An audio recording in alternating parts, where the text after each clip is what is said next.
엄마, 너무한 거 아니야? 뭐가 너무해? 같이 여행 왔으면 서로 의견을 조율해서 같이 다녀야지. 엄마는 그렇게 따로 다니고 이게 무슨 여행이야? 이럴 거면 왜 왔어? 그리고 애들 보는 거 도와주지도 않고. 나는 제대로 놀지도 못하고 힘들어 죽겠다. 여행이 다 그런 거지. 너는 애들 때문에 그렇게 힘들어 할 거면 왜 왔어? 엄마가 하나도 안 도와주니까 그렇지. 너는 여태 엄마 없이 어떻게 여행했니? 그리고 도와주는 사람 없어서 여행이 힘들면 아직은 애들이 어려서 여행할 때가 아닌가 보지. 좀 더 크면 데리고 다녀 차라리. 뭐? 무슨 말을 그렇게 해? 남도 아니고 할머니가. 할머니가 애 봐주는 사람이야? 너 제주도 여행하자고 할 때 뭐라고 했어?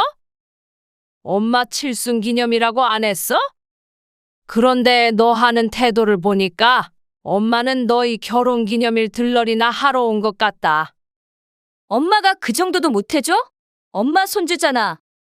이번에 엄마한테 실망했어. 이래서 다시는 엄마랑 여행 오고 싶겠어? 다 엄마 마음대로만 하려고 하고. 오늘 하루 종일 너무 이상해. 나도 너희랑 같이 오고 싶지 않어. 오늘 혼자 다니니까 너무 좋더라. 이제 어디 가고 싶으면 혼자 다닐 테니까 너희 가족은 너희끼리 다녀. 왜 그렇게 서운하게 말해? 엄마랑 나는 가족 아니야? 엄마도 그런 줄 알았지. 너는 엄마가 보모로 보이잖아. 어떻게 너 편한 대로만 부려먹으려고 해? 사연 속 주인공은 올해 칠순을 맞은 김성림 씨입니다. 김성림 씨는 외동딸이 하나 있습니다. 올해 38세가 된 이면지입니다. 남편은 딸이 중학생일 때 암으로 세상을 떠났습니다. 김 씨의 유일한 피부치인 딸이 각별한 것은 당연지사였습니다. 하지만 딸도 그렇게 생각하느냐 하면 예전 같았으면 주저없이 고개를 끄덕였겠지만 요즘 들어서는 김 씨도 선뜻 대답하지 못할 것 같았습니다. 딸이 결혼을 하고 나서부터는 몸도 마음도 멀어졌기 때문입니다. 당연한 일이겠죠. 언제까지 나만의 어린 딸일 수는 없으니까요. 그런 사실을 받아들이기 위해 지난 몇 년간 노력을 많이 할 수밖에 없었습니다. 그간 딸에게 기대하고 실망하고 많은 일들이 있었지만 김 씨가 꼭 다짐한 일이 있었습니다. 바로 딸과는 함께 여행하지 않는 것. 3년 전 첫째 손주가 돌이 되었을 무렵 함께 갔던 여행에서 딸의 시종 노릇을 한번 하고 나니 다시는 함께 여행하지 말아야지 하고 속으로 다짐했었습니다. 그날의 일을 이제 와서 떠올리는 이유가 있었습니다. 김 씨의 칠순이 다가오자 딸은 그 속을 모르고 또 김 씨에게 말했습니다. 엄마, 곧 칠순인데 요즘엔 칠순 잔치는 안 한대. 그래. 나도 번잡스러워서 그런 건 싫어. 무슨 칠순이야. 그냥 밥이나 한 끼 먹지 뭐. 에이, 그건 또 아닌 것 같고. 선호 아빠가 제주도 여행 같이 가자는데 어때? 제주도? 무슨 여행이야? 그렇게 요란하게 하긴 싫어. 딸과 여행하는 것도 꺼려지지만 김 씨는 정말로 번잡스러운 것을 싫어하고 차라리 홀로 시간을 보내는 걸 즐기는 성격이었습니다. 칠순이라고 요란하고 특별하게 챙기는 것도 내키지 않았습니다. 그리고 지난 여행과 다르게 손주가 하나가 아닌 둘이 되었으니 2배로 힘들 것은 자명했죠. 엄마, 그래도 나 그동안 여행 한 번 제대로 못했어. 엄마도 그렇잖아. 그리고 우리 결혼기념일도 다가오고 겸사겸사 다녀오자, 응? 네, 장모님. 제주도 안 가보셨잖아요. 니들 결혼 기념일이면 너희들끼리 다녀와. 뭐하러 날 데리고 가? 에이, 장모님도 칠순이신데 그냥 넘어가면 너무 섭섭하죠. 그리고 저희가 자식된 도리가 있는데 뭐라도 해드릴 수 있게 해주세요. 여행 경비는 저희가 낼게요. 아이고, 돈만 많이 들지. 차라리 돈으로 줘. 아, 엄마. 정없이 그럴 거야? 그리고 칠순에 여행 한 번도 안 했다 그러면 주변 사람들이 욕해. 엄마 말고 우리를. 굳이 싫다는 사람을 왜 그렇게 데려가려고 하는지. 하지만 사위까지 나서서 설득하는 통에 결국은 고개를 끄덕일 수밖에 없었습니다. 2주 뒤에 출발하기로 하고 딸은 집으로 돌아갔습니다. 가방이 어디 있더라? 김 씨는 막상 가겠다고 마음먹자 조금은 들뜬 듯 했습니다. 사위의 말처럼 제주도는 한 번도 못 가봤고 여행 자체가 굉장히 오랜만이었기 때문이죠. 함께 여행 갈 만한 친구도 없었고 남편까지 없으니 혼자 그 먼 곳까지 갈 일은 없었습니다.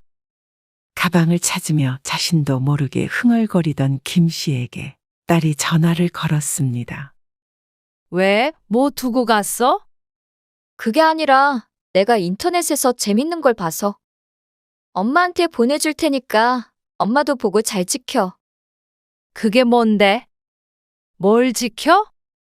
부모님 여행 금지어라는데. 한번 봐봐. 그러고는 끊어진 전화에 김 씨가 고개를 갸웃거렸습니다. 부모님 여행 금지요? 그게 뭐야? 그리고는 딸에게서 도착한 메시지를 열어보았습니다. 메시지에는 이렇게 적혀 있었습니다. 자식과 함께 여행할 때 부모님이 하지 말아야 하는 말. 첫째, 음식이 달다. 둘째, 음식이 짜다. 셋째, 아직 멀었냐. 넷째, 돈 아깝다. 다섯째, 겨우 이거 보러 왔냐. 10번째까지 있었지만 5째까지 읽다가 김 씨는 휴대폰 화면을 꺼버렸습니다. 황당했습니다. 여행 데려가 달라고 조른 것도 아닌데 금지어까지 정해서 부모한테 면박을 줘야 하나 생각했죠. 답장이 없자 딸에게서 전화가 왔습니다. 엄마, 농담인 거 알지? 재미있으라고 보낸 거야. 요즘 부모님들 효도 관광 보내드리면 꼭 저렇게 말해서 자식들이 짜증낸다고 그러더라고. 그러냐? 음식이 달면 달다고, 짜면 짜다고 말할 수도 있는 거 아니니? 그게 아니라 이것저것 불평을 많이 해서 생긴 농담이지, 뭐. 엄마는 안 그럴 거지? 그러면서 웃는 딸이 왠지 얄미웠습니다. 물론 딸의 말처럼 농담이 반이겠지만 지난 여행에서도 딸 뒤치다거리만 하다 온 기억이 전부였던 김 씨에게 보낼 만한 농담은 아니었습니다. 그리고 이때 가지 않겠다고 말할 걸 하고 김 씨는 나중에서야 후회하게 되었죠. 2주 뒤에 김 씨와 딸의 가족은 함께 제주행 비행기에 오릅니다. 우리 첫날에는 풀빌라로 예약했어, 엄마. 개인 수영장 있는 숙소 있잖아. 그래야 애들이 물놀이를 하지. 그래? 비싸지 않았어? 생각보다 비싸지 않던데? 크지는 않은데 그래도 수영장 있으니까 좋더라고. 그리고 다음 날은 다른 곳으로 옮겨. 너희들이 알아서 잘했겠지. 체크인이 3시라서 그전에는 관광 좀 하다가 들어가게. 알았어. 오전 일찍 비행기를 타고 가서 제주도에 도착하니 10시였습니다. 차를 빌려서 이동을 했는데 딸이 제주도에서 유명한 곳이라며 어느 식당에 데리고 갔습니다. 그런데 줄이 너무 긴 거 아니니? 바닷가 전망이 보일 듯한 식당이었습니다. 그래도 유명한 데라니까 우리도 먹어보자. 근데 여기 무슨 식당이야? 고깃집이지. 제주도에 왔으면 한번 먹어봐야지. 김 씨는 요즘 치과에 다니느라 고생을 하고 있는데 그래서 최근에는 고기는 잘 씹지 못했죠. 그리고 그걸 잘 알고 있는 딸이었죠. 하지만 여행을 와서 이가 아프다 어떻다 하면서 산통을 깰 생각은 없었습니다. 딸의 말대로 제주도까지 왔는데 사위도 딸도 이것저것 먹어봐야 하니까요. 들어가서 부드러운 다른 메뉴를 시켜 먹을 생각을 했습니다. 그나저나 바다 정말 예쁘다. 그러네. 제주도는 제주도네. 바다 바로 앞에 있는 식당이었기 때문에 경치가 정말 아름다웠습니다. 나 선호 아빠랑 요 앞에 좀 구경하고 올게. 엄마. 애들 좀 봐줘. 바다를 둘러보던 김 씨에게 딸이 아이 둘을 맡기고 가버렸습니다. 5살 된 첫째 손자 선호와 이제 돌이 막 지난 둘째 손녀 지혜만 남겨두고 말이죠. 줄 서야 하는데. 길게 늘어선 줄을 이탈할 수 없었던 김 씨는 하는 수 없이 선호의 손을 잡고 지혜가 탄 유모차를 끌었습니다. 할미, 엄마한테 갈래? 첫째 손자 선호가 엄마에게 가겠다며 김 씨의 손을 흔들었습니다. 엄마 금방 올 거야. 조금만 기다려. 줄어드는 줄을 당겨서며 김 씨가 말했지만 소용없었습니다. 엄마한테 갈래? 유모차에 타고 있던 손녀 지혜도 내리고 싶어 버둥대는 통에 김 씨는 정신이 하나도 없었습니다. 마침 바닷가 앞을 걷고 있는 딸이 보이길래 김 씨가 딸에게 전화를 걸었습니다. 선호 좀 데리고 가. 엄마 찾는다. 지혜도 내려달라 그러고 줄 서 있어야 돼서 내가 거기까지 선호를 데려다 줄 수가 없어. 좀 데리고 있지. 그럼 선호만 보내. 그래도 애 혼자 어떻게 가라 그래. 백사장인데 뭐. 길 건너는 것도 아니고. 선호가 김 씨의 팔을 잡아 끌기 시작하자 어쩔 수 없이 말했습니다. 선호야, 저기 엄마 보이지? 엄마가 오라는데. 선호 혼자 걸어갈 수 있지? 당연하지. 손자는 신나서 바닷가 쪽으로 달려갔습니다. 김 씨는 손녀를 유모차에서 꺼내 안고는 손자가 넘어질까 노심초사하며 지켜보았습니다. 아니나 다를까. 그때 손자가 딸에게 도착할 때쯤 백사장을 지나던 사람과 부딪혀 넘어지고 말았습니다. 아이고, 멀리서 그 광경을 보던 김 씨가 소리를 쳤습니다.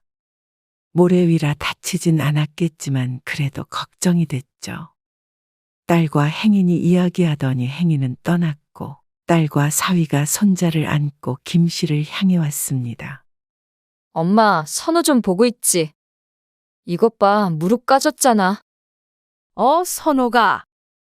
김 씨가 놀라서 손자의 무릎을 쳐다보았는데 피가 나고 있었습니다. 애구머니나. 이게 뭐야? 저기는 자갈이란 말이야. 크게 다친 것은 아니었지만 선호는 엉엉 울고 있었습니다. 사위도 난감하게 쳐다보고 있었고 딸은 김 씨에게 화를 냈죠. 잠깐 바다 좀 구경하겠다는데 선호를 보내면 어떡해? 하지만 김 씨도 억울했습니다. 그럼 줄 서 있어야 하는데 내가 둘을 어떻게 보니? 그래서 와서 데리고 가라고 했잖냐? 아니면 둘 중 하나라도 네가 데리고 있던가 했어야지. 결혼기념일에 둘이 좀 있어 보려고 한 건데 그것도 이해 못 해줘? 어쨌든 이 무릎 어떻게 해? 흉지겠어. 억울한 건 억울한 거고 손자가 다친 건 다친 것이니 김 씨가 걱정돼서 손자의 무릎을 들여다보았습니다. 큰 상처는 아니었지만 그래도 아이를 혼자 보낸 건 사실이니 김 씨도 아이에겐 미안한 마음이 들었습니다. 많이 다친 것도 아닌데요. 당신도 그만해. 그 다음 우리 차례야. 얼른 들어가서 밥 먹자. 한참을 징징대던 딸은 사위가 말리고 나서야 입을 다물었습니다. 남편 말은 저렇게 잘 들으면서 무슨 일만 있으면 다 지 엄마 탓을 하는 딸에게 빈정이 상했습니다. 지 자식 생각하는 거 반만이라도 지 엄마 생각 좀 했으면 했죠. 김 씨는 서운했지만 모처럼 여행 와서 분위기를 망치기 싫어서 한 소리 하려던 스스로를 말렸습니다. 하지만 밥을 먹는 내내 기분은 가라앉아 있었습니다. 먹지도 못하는 고기를 앞에 두고 계란찜에 밥을 먹고 있었으니 말이죠. 근데 계란찜이 좀 짜다. 엄마, 그거 금지어잖아. 봐봐, 엄마도 그런 말 하네. 계란찜이 짜서 짜다고 하는데 그것으로 핀잔을 주는 딸이 황당했습니다. 그리고 엄마 고기 안 먹을 거면 선호밥 좀 먹여줘. 나 지혜 이유식 먹여야 해서.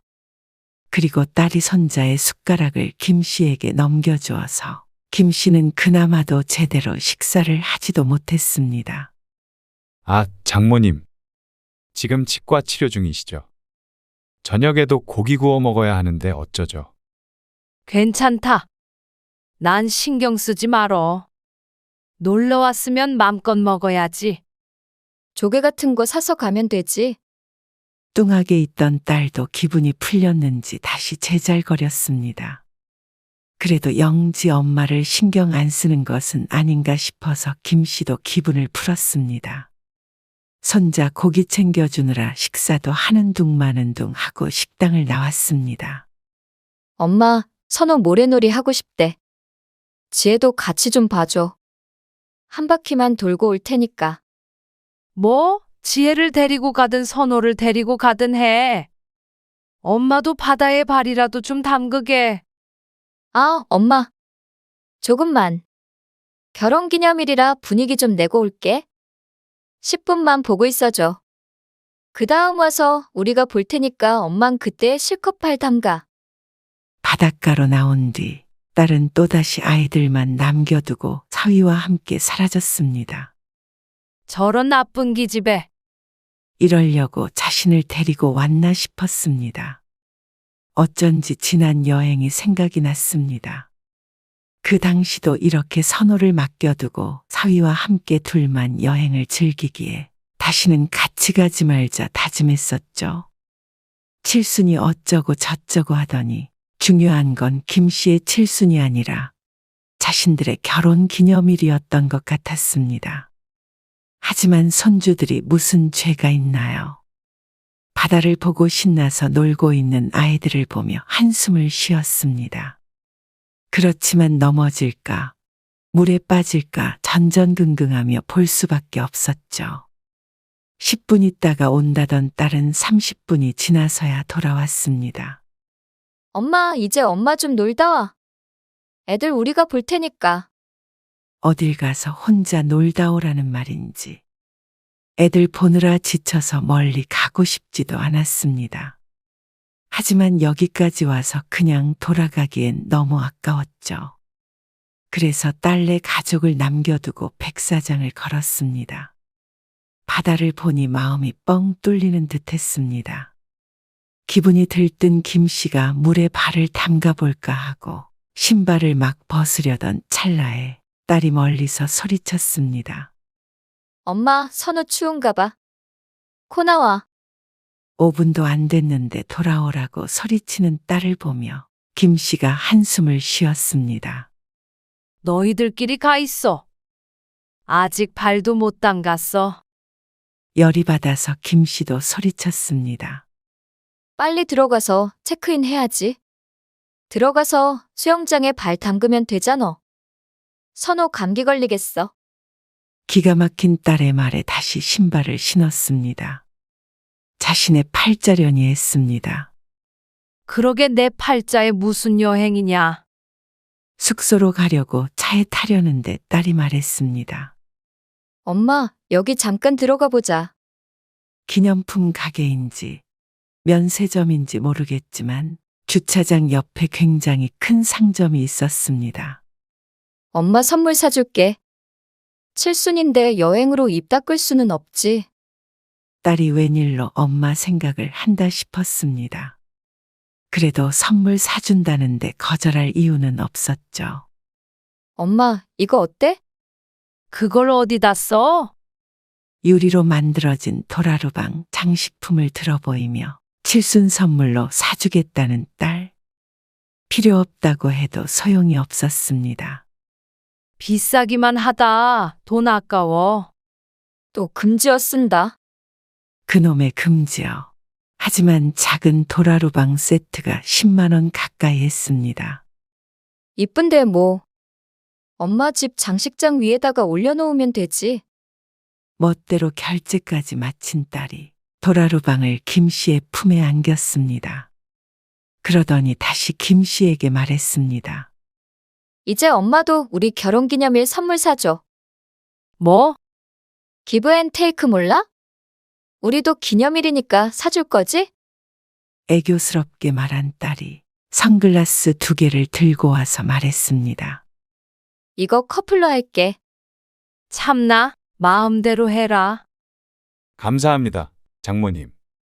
그래도 선물을 받았기 때문에 기분 좋게 딸 부부에게 선물을 주자 생각했습니다. 84만 원입니다. 계산대에 있던 직원이 말하기 전까지만 해도 김 씨는 기분이 나쁘지 않았죠.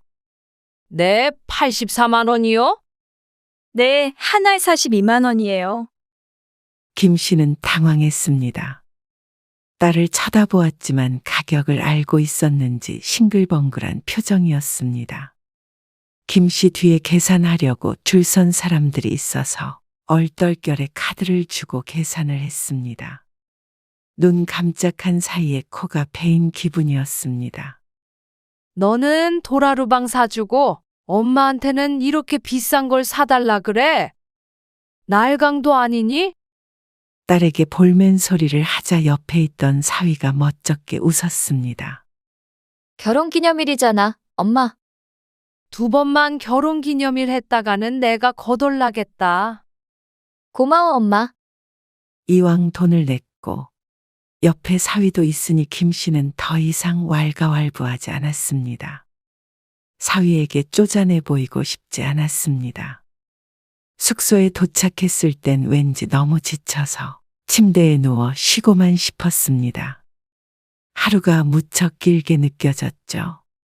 엄마, 나랑 선우 오빠는 짐 좀 꺼내고 있을 테니까 저기 가서 체크인 좀 해줘.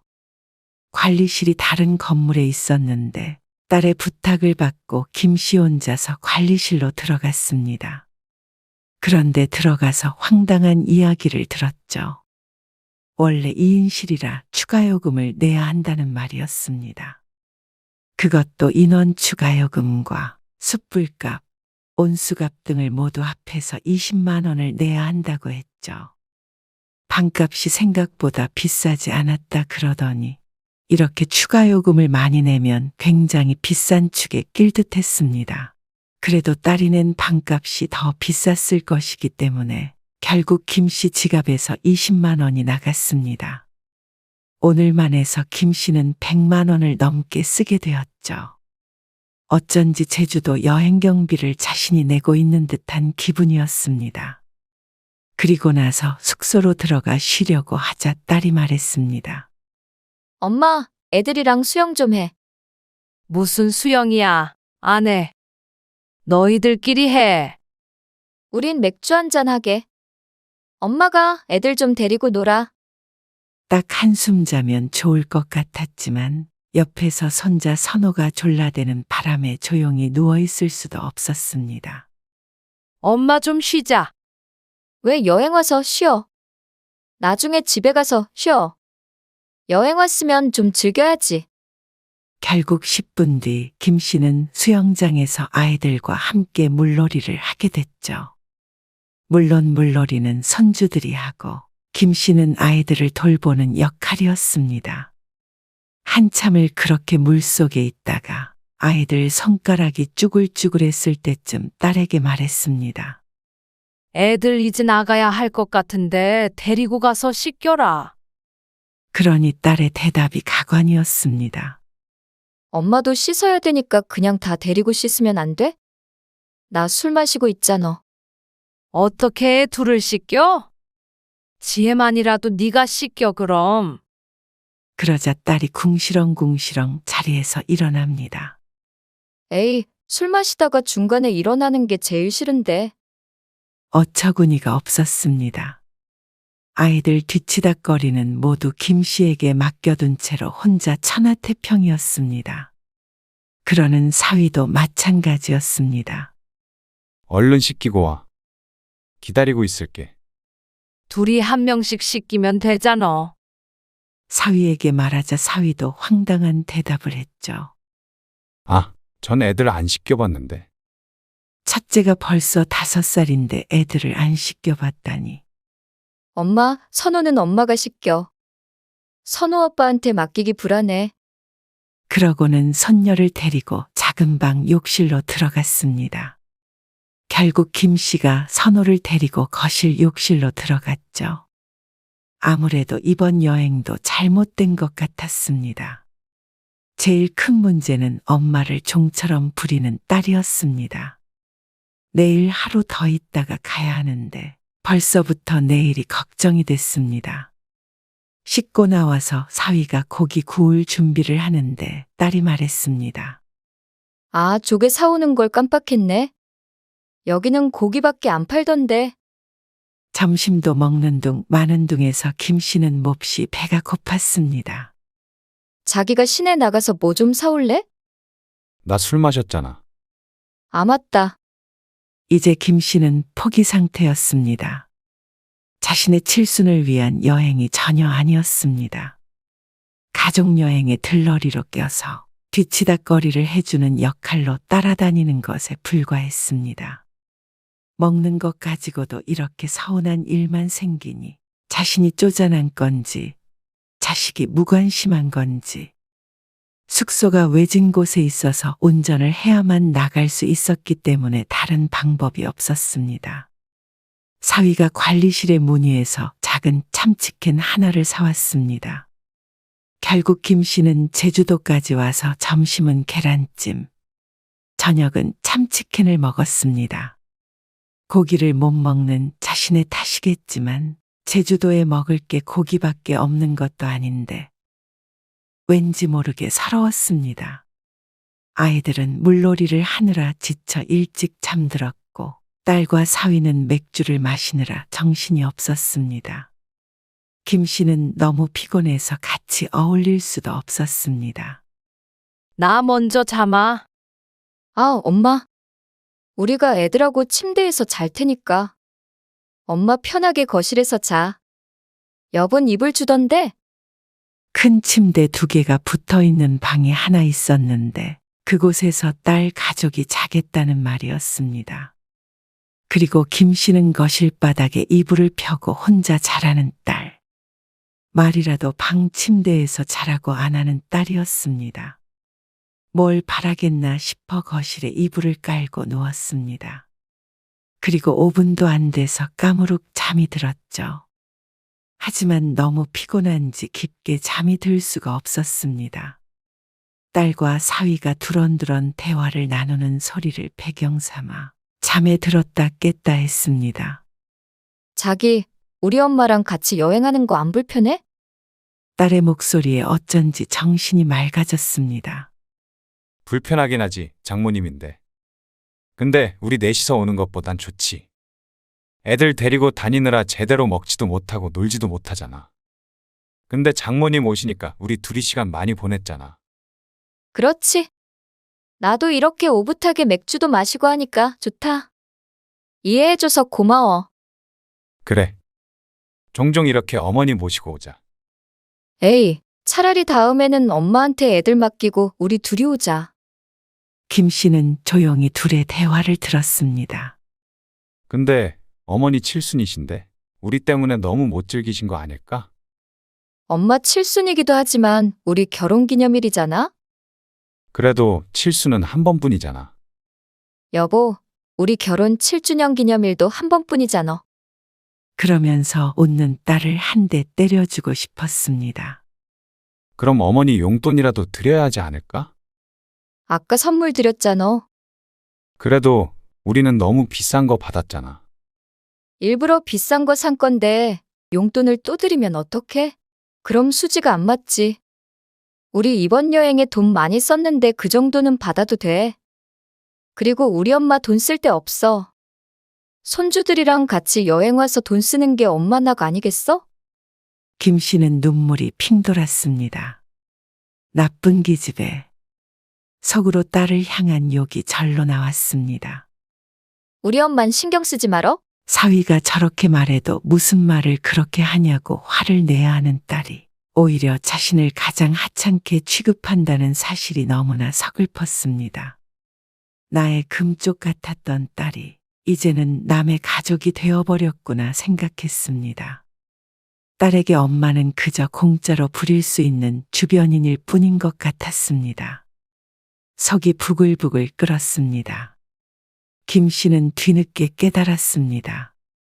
그렇게 칠순 여행 노래를 부르더니 결국 딸은 자기가 편히 여행을 즐기기 위해 도우미를 불렀을 뿐인 것을 말이죠. 딸과 사위는 얼마 안 있어 자로방에 들어갔지만 김 씨는 쉽게 잠들 수 없었습니다. 딸이 들어가기 전에 벌떡 일어나서 따질 수도 있었지만 김 씨는 그렇게 하지 않았습니다. 그렇게 해도 분이 풀릴 것 같지가 않았고 그랬다면 바로 여행을 끝내고 집에 돌아가야 했죠. 모처럼 제주도까지 왔는데 끝까지 희생만 하다 끝내고 싶지 않았습니다. 이대로 돌아간다면 화병이 날 것만 같았죠. 그래서 김 씨는 마음을 달리 먹기로 했습니다. 다음 날이 되었을 때 딸이 김 씨를 깨웠습니다. 엄마, 좀 있으면 퇴실해야 돼서. 청소 좀 해야 돼. 설거지까지 해놓고 가야 해서. 그래, 잘해봐. 엄마는 피곤해서 좀 더 잘게. 그러고는 다시 눈을 감았습니다. 딸이 할 말을 잃었는지 멈춰 서 있는 것이 느껴졌지만 김 씨는 다시 눈을 뜨지 않았습니다. 조금 후에 다시 딸이 김 씨를 흔들었습니다. 엄마, 나 이거 청소해야 되는데. 애들 때문에 힘들어. 애들이라도 좀 봐줘. 엄마 피곤해. 애들은 선호 아빠한테 보라고 해. 아, 언제까지 잘 건데. 나가야 할 때 말해줘. 칭얼대는 손녀딸도 신경이 쓰였지만 김 씨는 신경을 끄기로 했습니다. 그리고 김 씨는 새벽에 못 잔 잠을 충분히 잔 뒤에 느지막이 일어났습니다. 일어나 보니 모든 것이 다 깔끔하게 정리되어 있었죠. 어제 같았다면 자신이 나서서 다 했겠지만 김 씨는 이제 그러지 않았습니다. 자신이 없어도 모든 것은 다 잘 굴러갔습니다. 괜히 이것저것 도와주고 싶은 마음에 힘들어지는 것은 김 씨뿐이었습니다. 다른 숙소로 들어가기 전에 점심을 사 먹기로 했습니다. 문어로 만든 라면이 유명하다던데 그거 먹을까? 장모님한테 좀 질기지 않을까? 그래도 유명하니까 한번 먹어봐야지. 엄마 어때? 괜찮지? 딸이 하는 말에 김 씨가 대답했습니다. 아니, 갈치구이 먹으러 갈 거야. 뭐? 나 생선 싫어해. 알잖아. 그래? 엄마는 생선 좋아해. 너도 알잖아. 딸이 당황했는지 대답하지 않았습니다. 그래, 갈치 먹으러 가자, 여보. 장모님 어제도 많이 못 드셨으니까. 알았어. 그제야 딸이 김 씨의 눈치를 보기 시작했습니다. 아침부터 엄마가 이상하다고는 생각했는데 이제서야 무언가 느낀 모양이었습니다. 식당에 가서도 선호의 숟가락을 김 씨에게 주려다가 머뭇거렸습니다. 김 씨는 못 본 척하며 맛있게 갈치구이를 먹었습니다. 이제야 제주도에 온 것 같은 기분이 들었습니다. 딸과 사위는 아이들 밥을 먹이느라 정신이 없는 듯 보였습니다. 뭘 먹은지를 모르겠네. 딸이 식당을 나오면서 불만스럽게 말했습니다. 하지만 김 씨는 모처럼 만족스럽게 식사를 했습니다. 그리고 숙소에 도착한 김 씨. 넓은 방 가운데 큰 침대 하나와 간이 침대 하나가 있었습니다. 김 씨는 거침없이 들어가서 가운데 있는 큰 침대에 가방을 올려놨습니다. 나는 오늘 여기서 자련다. 뭐? 우린 그럼 어디서 자? 딸이 놀라서 묻자 김 씨가 대답했습니다. 바닥에 이불 깔고 자던가. 침대에서 자고 싶으면 저기 작은 침대에서 자. 나 허리 아파서 푹신한 데서 자야 하는데. 여기서 너희들 중에 나보다 허리 아픈 사람 있니? 그러자 딸도 사위도 입을 꼭 다물었습니다. 그리고 얼떨떨한 표정을 지었죠. 이제 바다 보러 나갔다 올게. 뭐? 같이 가야지, 엄마. 너희도 보러 갈 거면 나가던지. 엄마 먼저 갈게. 그리고는 김 씨가 숙소 밖으로 나와 버렸습니다. 바로 앞에 있는 바다를 향해서 걷는데 바람이 시원해 기분이 좋아졌습니다. 어제 갔던 바다와는 다르게 사람도 많지 않아서 더 한적하고 좋았죠. 김 씨는 신발을 벗고 모래 위를 걸었습니다. 찰썩 파도 치는 소리가 귓가에 울렸습니다. 서울에서는 좀처럼 듣지 못하는 소리라서 가슴이 뭉클했습니다. 이래서 사람들이 여행을 하는구나 싶었습니다. 물에 살짝 발이 잠긴 상태로 바닷가 끝에서 반대쪽 끝까지 천천히 걷고 있는데 멀리서 딸네 가족이 나오는 것이 보였습니다. 엄마, 이제 지혜라도 좀 안고 있어주면 안 돼? 여기선 유모차를 못 끌어서.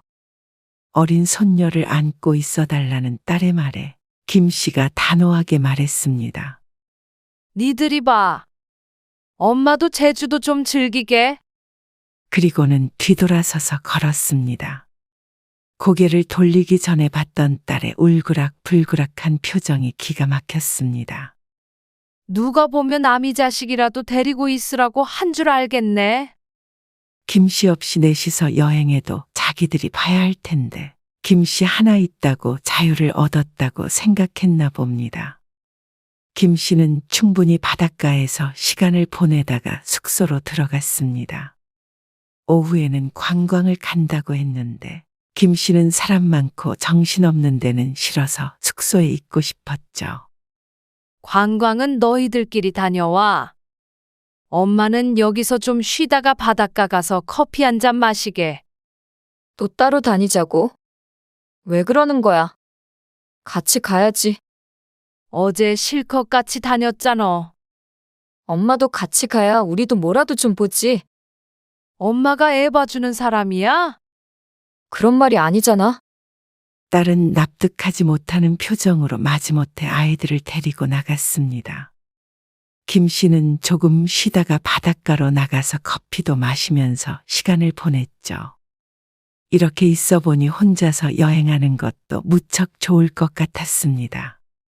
한 번도 혼자서 여행해 본 적이 없어서 몰랐죠. 몇 시간 뒤에 숙소로 들어온 딸이 지친 표정을 지으며 말했습니다. 엄마, 너무한 거 아니야? 뭐가 너무해? 같이 여행 왔으면 서로 의견을 조율해서 같이 다녀야지. 엄마는 그렇게 따로 다니고 이게 무슨 여행이야? 이럴 거면 왜 왔어? 그리고 애들 보는 거 도와주지도 않고 나는 제대로 놀지도 못하고 힘들어 죽겠다. 여행이 다 그런 거지. 너는 애들 때문에 그렇게 힘들어 할 거면 왜 왔어? 엄마가 하나도 안 도와주니까 그렇지. 너는 여태 엄마 없이 어떻게 여행했니? 그리고 도와주는 사람 없어서 여행이 힘들면 아직은 애들이 어려서 여행할 때가 아닌가 보지. 좀 더 크면 데리고 다녀 차라리. 뭐? 무슨 말을 그렇게 해? 남도 아니고 할머니가. 할머니가 애 봐주는 사람이야? 너 제주도 여행하자고 할 때 뭐라고 했어? 엄마 칠순 기념이라고 안 했어? 그런데 너 하는 태도를 보니까 엄마는 너희 결혼 기념일 들러리나 하러 온 것 같다. 엄마가 그 정도도 못 해줘? 엄마 손주잖아. 이번에 엄마한테 실망했어. 이래서 다시는 엄마랑 여행 오고 싶겠어? 다 엄마 마음대로만 하려고 하고. 나도 너희랑 같이 오고 싶지 않어. 오늘 혼자 다니니까 너무 좋더라. 이제 어디 가고 싶으면 혼자 다닐 테니까. 너희 가족은 너희끼리 다녀. 왜 그렇게 서운하게 말해? 엄마랑 나는 가족 아니야? 엄마도 그런 줄 알았지. 너는 엄마가 보모로 보이잖아. 어떻게 너 편한 대로만 부려먹으려고 해? 내일도 비행기는 따로 타고 가자. 차라리 잘 됐다. 딸은 김 씨의 말을 듣고 망연자실해 있었습니다. 사위도 마찬가지였죠. 그리고 김 씨는 다음 날 정말로 따로 비행기를 탔습니다. 어리석은 선택으로 이번 여행은 망쳤지만 다음엔 꼭 혼자서 여행하기로 마음먹었습니다. 그리고 이제 정말 다시는 딸과는 여행하지 않기로 결심했습니다. 김 씨는 부모 자식 간에도 거리가 필요하다는 것을 이번 일을 겪으면서 뼈저리게 느꼈습니다.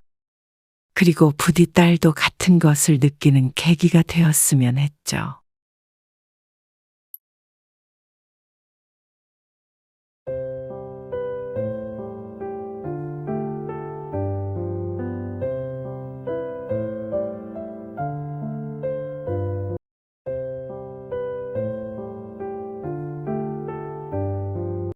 엄마, 비밀번호 바꿨어요?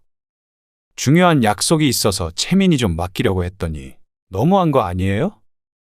전화도 안 받으시고 지금 채민이 데리고 엄마 집 문 앞에 있어요. 어떻게 애도 있는데 이렇게 문 앞에 세워둘 수가 있어요? 너야말로 너무한 거 아니니? 온다고 미리 연락이라도 했니? 미리 말씀 안 드린 건 죄송해요. 근데 이미 왔는데 어떡해요? 근처에 계세요? 저희 빨리 가봐야 한단 말이에요. 일단 비밀번호 좀 알려주세요. 너희는 내가 지금 반찬 들고 문 앞에 있다고 하면 난리 부르스를 출 거 아니야? 근데 나는 뭐 너희들이 애 데리고 문 앞에 왔다 그러면 비밀번호도 알려줘야 되고 애도 봐줘야 되고 그러니? 그게 아니라 사정이 그런데 좀 봐주실 수도 있잖아요. 그리고 도대체 비밀번호는 왜 바꾸신 거예요? 지난번에 저희가 비밀번호 바꾼 것 때문에 서운하셔서 그래요? 유치하게 왜 이러세요? 뭐? 유치? 급한 일이 혹시 너희 둘이 영화 보러 가는 거냐? 그리고 먼저 나를 강도라도 되는 것처럼 취급한 건 너희 아니냐? 너희가 그렇게 사생활이 중요하고 너의 삶이 중요하다길래 나도 거기에 맞춰주려고 그런다. 아니, 엄마, 자식한테 꼭 그러고 싶으세요? 엄마는 일하시는 것도 아닌데 애 봐주는 게 그렇게 힘든 일이에요? 너희는 부모한테 그러고 싶어서 그랬니? 이런 게 너희 문화 아니냐? 나도 너희를 존중했으니까 너희도 날 존중해줘라. 그러니까 채민이는 알아서 둘이 봐. 나도 내 인생이 있어서 주말에는 놀러도 다니고 하련다. 아들과 통화하고 있는 사연 속 주인공은 70세 송자연 씨입니다. 송자연 씨는 결혼한 아들, 딸이 있습니다. 결혼 전에는 몰랐지만 자식들이 독립을 해서 가정을 꾸리고 나니 이제는 내 품의 자식들이 아님을 깨달았습니다. 깨닫게 되는 데까지는 시간이 필요했고 그 사이에 상처도 많이 받았습니다. 당연했습니다. 송 씨의 인생은 오로지 자식들만을 위한 삶이었다고 해도 과언이 아니었으니 말이죠. 모든 부모가 그랬겠지만 송 씨는 아이 둘을 홀로 키우느라 굉장히 고단한 삶을 살았습니다. 아들 홍광수가 10살이 되고 딸 홍수연이 5살이 되었을 때 송 씨는 남편과 사별했습니다. 시부모님은 모두 돌아가셨고 친정부모님도 아버지밖에 안 계셨는데 손 벌릴 형편이 아니라 송 씨 혼자만의 힘으로 아이들을 키워야 했죠. 그렇다고 좋은 직장에 다닌 것도 달리 돈 버는 재주가 있었던 것도 아닌 터라 갖은 고생을 했습니다. 먹여야 할 입이 하나도 아닌 둘이라 남들보다 2배는 더 일해야 했습니다. 하지만 그 시절엔 힘들 틈도 없었고 아이들 보는 낙으로 그 힘으로 살았습니다. 아무리 힘든 일도 시간 지나 뒤돌아보면 결국 과거가 되니까요. 송 씨는 그렇게 아들, 딸 열심히 키워서 둘 모두를 대학도 보내고 결혼도 시켰습니다. 이제 아들 홍광수는 41세가 되었고 딸 홍수연은 36세가 되었죠. 언니, 정숙이 언니 얘기 들었어? 무슨 얘기? 글쎄 아들네 집에 반찬 주러 갔었는데 그걸 애들이 몰래 버리는 걸 딱 본 거야. 뭐? 반찬을 버려? 그래. 나도 말로만 들어봤는데 정숙이 언니가 그걸 직접 겪었대. 나한테 어제 전화해서 울고불고 하는데 진짜 딱하더라. 나도 우리 아들 반찬 몇 번 해준 적 있는데 이제 다시는 안 그러려고. 혹시 모르잖아. 요즘 젊은 애들은 그런 거 싫어하기도 한다니까 참. 아이고, 딱해라. 언니도 지난번에 아들네 뭐 주러 간다 그러지 않았어? 언니도 그러지 말어. 나는 사 먹으래도 굳이 해달라 그래서 해주는 거야. 그렇다면 다행이고. 요즘 애들 참 이상해. 나 같으면 누가 대신 공짜로 반찬 해준다 그러면 너무 좋을 것 같은데. 모임 친구가 하는 자식 이야기에 송 씨는 자신의 자식들은 그럴 리 없다며 고개를 저었습니다. 오히려 반찬하느라 힘든데도 자식들의 성화에 못 이겨 어쩔 수 없이 해다 주고 있는 상황이었습니다. 송 씨는 늘 자신과 자식들과의 사이가 남들과는 다른다고 생각했습니다. 좀 더 끈끈하고 각별하다고 말이죠. 송 씨가 고생하며 자식들을 키우는 동안 남편 대신 함께 고난을 헤쳐온 게 바로 자식들이라고 생각했습니다. 남들이 다 자식들 욕해도 광수와 수연만은 그들과 다르다고 생각했습니다. 그런데 어떻게 내 자식만 특별하고 다르겠나요? 가정을 꾸리니 내 자식이 아닌 내 며느리의 남편, 내 사위의 아내가 되었습니다. 지금 집 앞에 왔는데 배를 눌러도 왜 안 나오니? 며느리와 오후 2시에 만나기로 한 송 씨가 아들네 집 앞에서 전화를 했습니다. 김치와 반찬을 가지고 방문하기로 약속한 시간이 딱 되었는데도 집에선 인기척이 없었습니다. 아, 어머니. 지금 친정에 왔는데 갑자기 아버지가 허리를 삐끗하시는 바람에 못 가고 있어요. 아이고, 사도는 괜찮으시대니? 네. 지금 눕혀드렸는데 병원에 가셔야 할 것 같기도 해서요. 그럼 너희 있을 때 병원에 모시고 가봐야 하는 거 아니니? 네, 아무래도 그럴 것 같아요. 아이고, 이를 어쩌냐. 나는 지금 집 앞인데. 진작 말했으면 다음에 다시 오는 건데. 죄송해요. 정신이 없었네요. 송 씨의 집과 아들 집과도 거리가 꽤 있었습니다. 대중교통을 타고 4, 50분 거리였으니 충분히 알려줄 시간은 있었죠. 하지만 사돈이 아프다는데 전화로 계속 뭐라고 할 수는 없었습니다. 그래, 어서 병원에 가봐. 그나저나 그럼 이거 반찬은 어떻게 할까? 너희 집 냉장고에 넣어줄게 그럼. 네? 냉장고예요? 그래. 날 더워서 밖에 두면 쉬어. 아, 그럼 제가 1시간 안에 갈게요. 그 앞에 두세요. 병원도 다녀와야 하는데 어떻게 1시간 안에 와? 그냥 비밀번호 알려주면 이것만 넣어 놓으면 되는데 서두를 거 없어. 그러면 관리실에 맡기고 가시겠어요? 거긴 에어컨 트니까 괜찮지 않아요? 그제야 송 씨는 며느리가 자신이 집에 들어가는 것을 꺼려한다는 것을 눈치챘습니다. 아, 그러냐? 내가 들어가는 게 불편하니? 송 씨도 떨떠름하게 대답했습니다. 누가 보면 말도 없이 찾아온 속 없는 시어머니인 줄 알 것 같았습니다. 하지만 송 씨도 할 말이 많았습니다. 반찬 다 떨어졌다고 가져다 달라는 며느리의 말에 미리 약속을 하고 왔는데도 불구하고 집 안으로 한 발짝도 들어가지 못하는 건 송 씨였으니까 말이죠.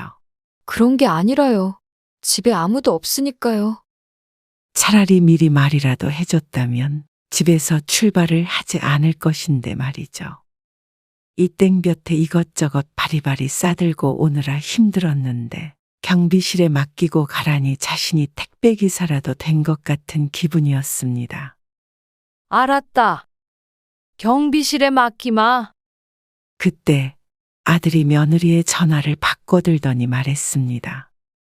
엄마, 그냥 냉장고에 넣어주세요. 비밀번호 문자 메시지로 넣어드릴게요. 그냥 경비실에 두고 갈게. 그렇게 마음에 안 든다는데 송 씨도 사람 없는 집에 들어가고 싶은 마음이 사라졌습니다.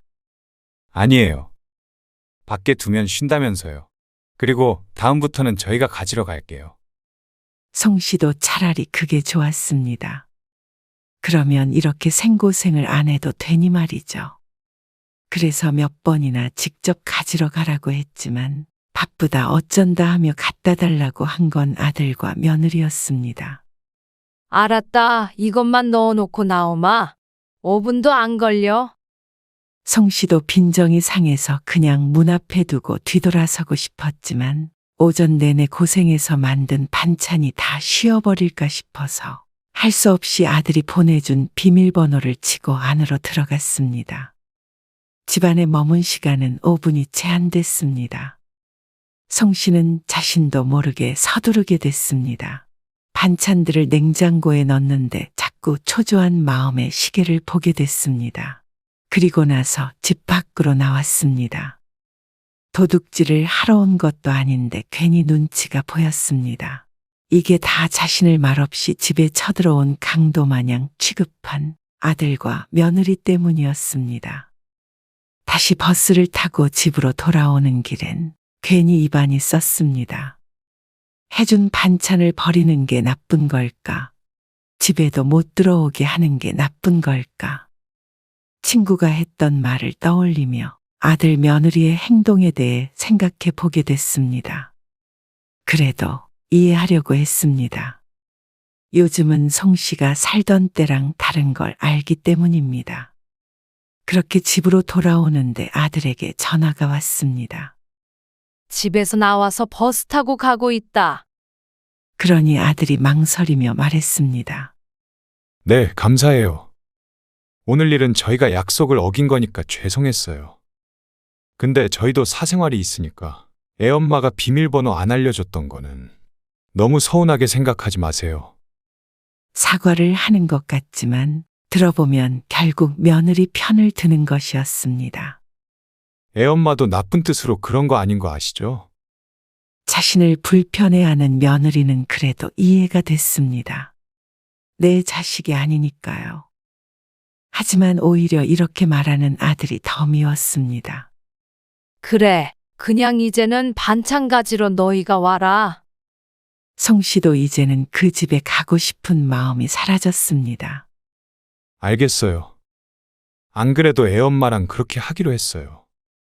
송 씨는 아들의 전화를 받고 기분이 더 가라앉았습니다.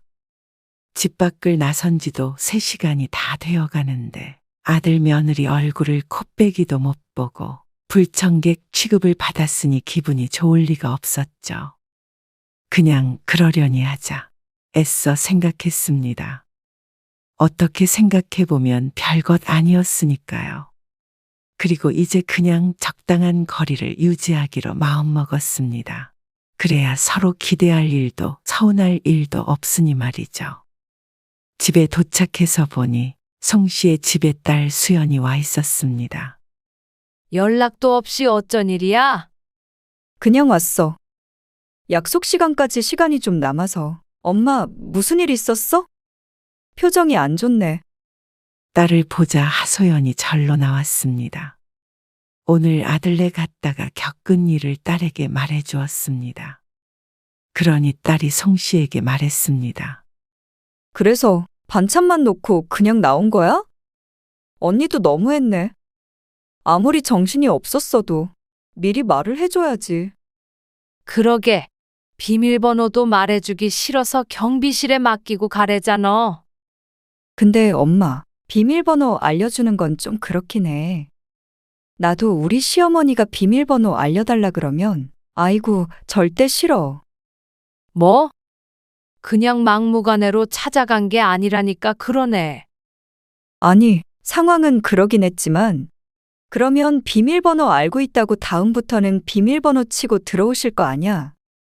어쨌든 아무도 없는 집에 함부로 들어가는 건 부모 자식 간에도 예의가 아니지. 내가 뭐 할 일이 없니? 뭐 한다고 그 집 가서 비밀번호를 누르고 있어? 아니, 엄마는 안 그러더라도 그런 사람들이 종종 있으니까 그렇지. 결국은 딸도 며느리다 보니 송 씨의 며느리를 이해하는 것 같았습니다. 요즘 사람들은 다 그런 게 정상인가? 다들 그래, 엄마. 내 주위 친구들도 비밀번호는 안 가르쳐 주지. 그러는 너도 지금 내 집에 비밀번호 치고 들어왔잖아. 그건 엄마 집인데 뭐. 참 이해할 수 없는 요즘 사람들이긴 하지만 딸까지 그렇다니까 자신이 잘못한 것 같기도 했습니다. 요즘 사람들은 그렇다 이거지. 그러는 어른들도 이해 못할 일 많어. 도대체 왜 나한테 물을 떠달라는 거야? 누가 너한테 물을 떠달래? 우리 시아버지. 어제 잠깐 왔다 가셨거든. 시아버지한테 며느리가 물 좀 떠드릴 수 있는 거 아니야? 어른인데. 자기 물은 자기가 떠먹어야지. 아랫사람이라고 물 떠다 줘야 해. 뭐가 그렇게 복잡한지. 요즘 사람, 옛날 사람 해가면서 이건 되고 이건 안 되고 그러는 성씨 눈에는 물 한 잔 떠줬다고 시아버지 험담을 하는 자신의 딸이 더 예의가 없어 보였습니다. 하지만 딸도 이렇게 생각한다면 며느리도 그렇고 아들도 그렇게 생각하고 있다고 봐야겠죠. 송 씨는 버스에서도 생각했지만 이제부턴 그냥 자식들과 적당히 거리를 두고 지내는 게 정신건강에 좋을 것 같다는 결론을 내렸습니다. 서로를 이해하지 못하니까요. 하지만 이번에도 아들과 며느리가 도무지 도와주질 않았습니다. 며칠 뒤 아들에게서 전화가 왔습니다. 평일 오후였죠. 엄마, 오늘 애엄마도 그렇고 저도 야근이라 늦을 것 같아요. 혹시 채민이 좀 데리고 계실 수 있어요? 어린이집 차 시간까지 못 갈 것 같은데. 3살 된 손자 채민이는 어린이집을 다니고 있었는데 맞벌이를 하는 아들 내외에 일 끝나는 시간에 맞춰서 다른 아이들보다 늦게 하원을 했습니다. 하지만 오늘은 그보다 더 늦은 시간에 퇴근을 하는지 송 씨에게 부탁을 했습니다. 데리고 집에 좀 들어가 계셔 주세요. 금방 가고 싶은데 일이 언제 끝날지는 모르겠네요. 그럼 채민이 밥은? 애 배고플 시간 아니야? 네, 바로 밥 먹여야 해요. 엄마가 좀 차려주실 수 있죠? 그래, 알았다. 그 집엔 가지 않겠다고 다짐했던 게 며칠 전인데 전화 한 통에 무색해지고 말았습니다. 그렇다고 어린아이를 내버려 둘 순 없었죠. 7시가 되니 아들네 아파트 앞 버스 정류장에 어린이집 버스가 섰습니다. 아이고, 우리 채민이 왔어? 잘 지냈어? 어린 손자를 안고 아들 집으로 향했습니다. 그리고 현관 앞에서 휴대폰을 꺼내 들었죠. 비밀번호를 치고 들어가겠다고 아들에게 전화를 하기 위해서였습니다. 지난번에 받았던 문자 메시지에 비밀번호가 찍혀 있긴 하지만 괜히 말없이 들어갔다가 또 봉변을 당할까 싶어서였습니다. 하지만 아들은 전화를 받지 않았습니다. 왜 전화를 안 받는 거야? 며느리에게도 전화했지만 수신음만 울릴 뿐이었습니다. 니들이 전화 안 받은 거니까 나중에 뭐라고 하지 말어라. 송 씨는 혼자 중얼거리며 휴대폰 메시지를 보고 비밀번호를 눌렀습니다. 삐삐삐. 비밀번호가 틀리다는 음성과 함께 경고음이 울렸습니다. 잘못 눌렀나? 다시 한번 천천히 눌러봤지만 삐삐삐. 문은 열리지 않았습니다. 여러 번 비밀번호를 틀리자 더 큰 경고음이 들렸습니다. 그리고는 비밀번호 입력이 아예 되지 않았죠. 손잡이를 찰컥 돌려보아도 굳게 닫힌 문은 열리지 않았습니다. 아이를 안고 있는 팔이 저려 잠시 내려놓았지만 칭얼대며 보채는 통에 손자를 다시 안았습니다. 다시금 아들과 며느리에게 전화를 해보았지만 여전히 둘 다 전화는 받지 않았죠. 이걸 어떻게 하지? 날도 더운데 참. 손자가 좀 더 컸다면 물어라도 봤을 텐데 어린 손자는 멀뚱멀뚱 성씨만 바라보고 있었습니다. 성씨는 할 수 없이 손자를 안고 집 앞 놀이터로 나갔습니다.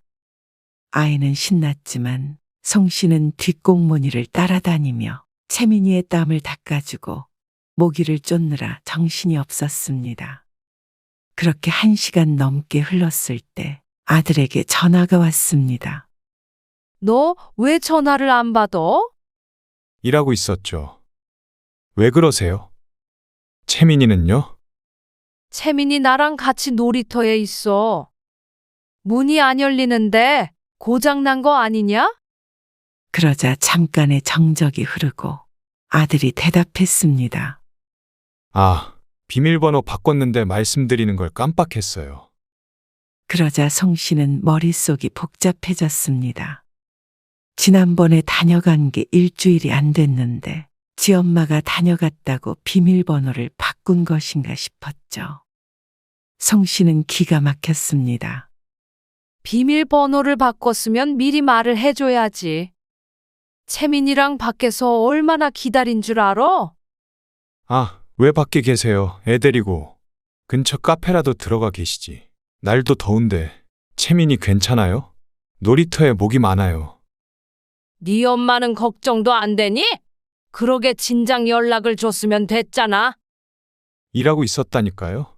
채민이 엄마도 전화를 안 받고 말이야.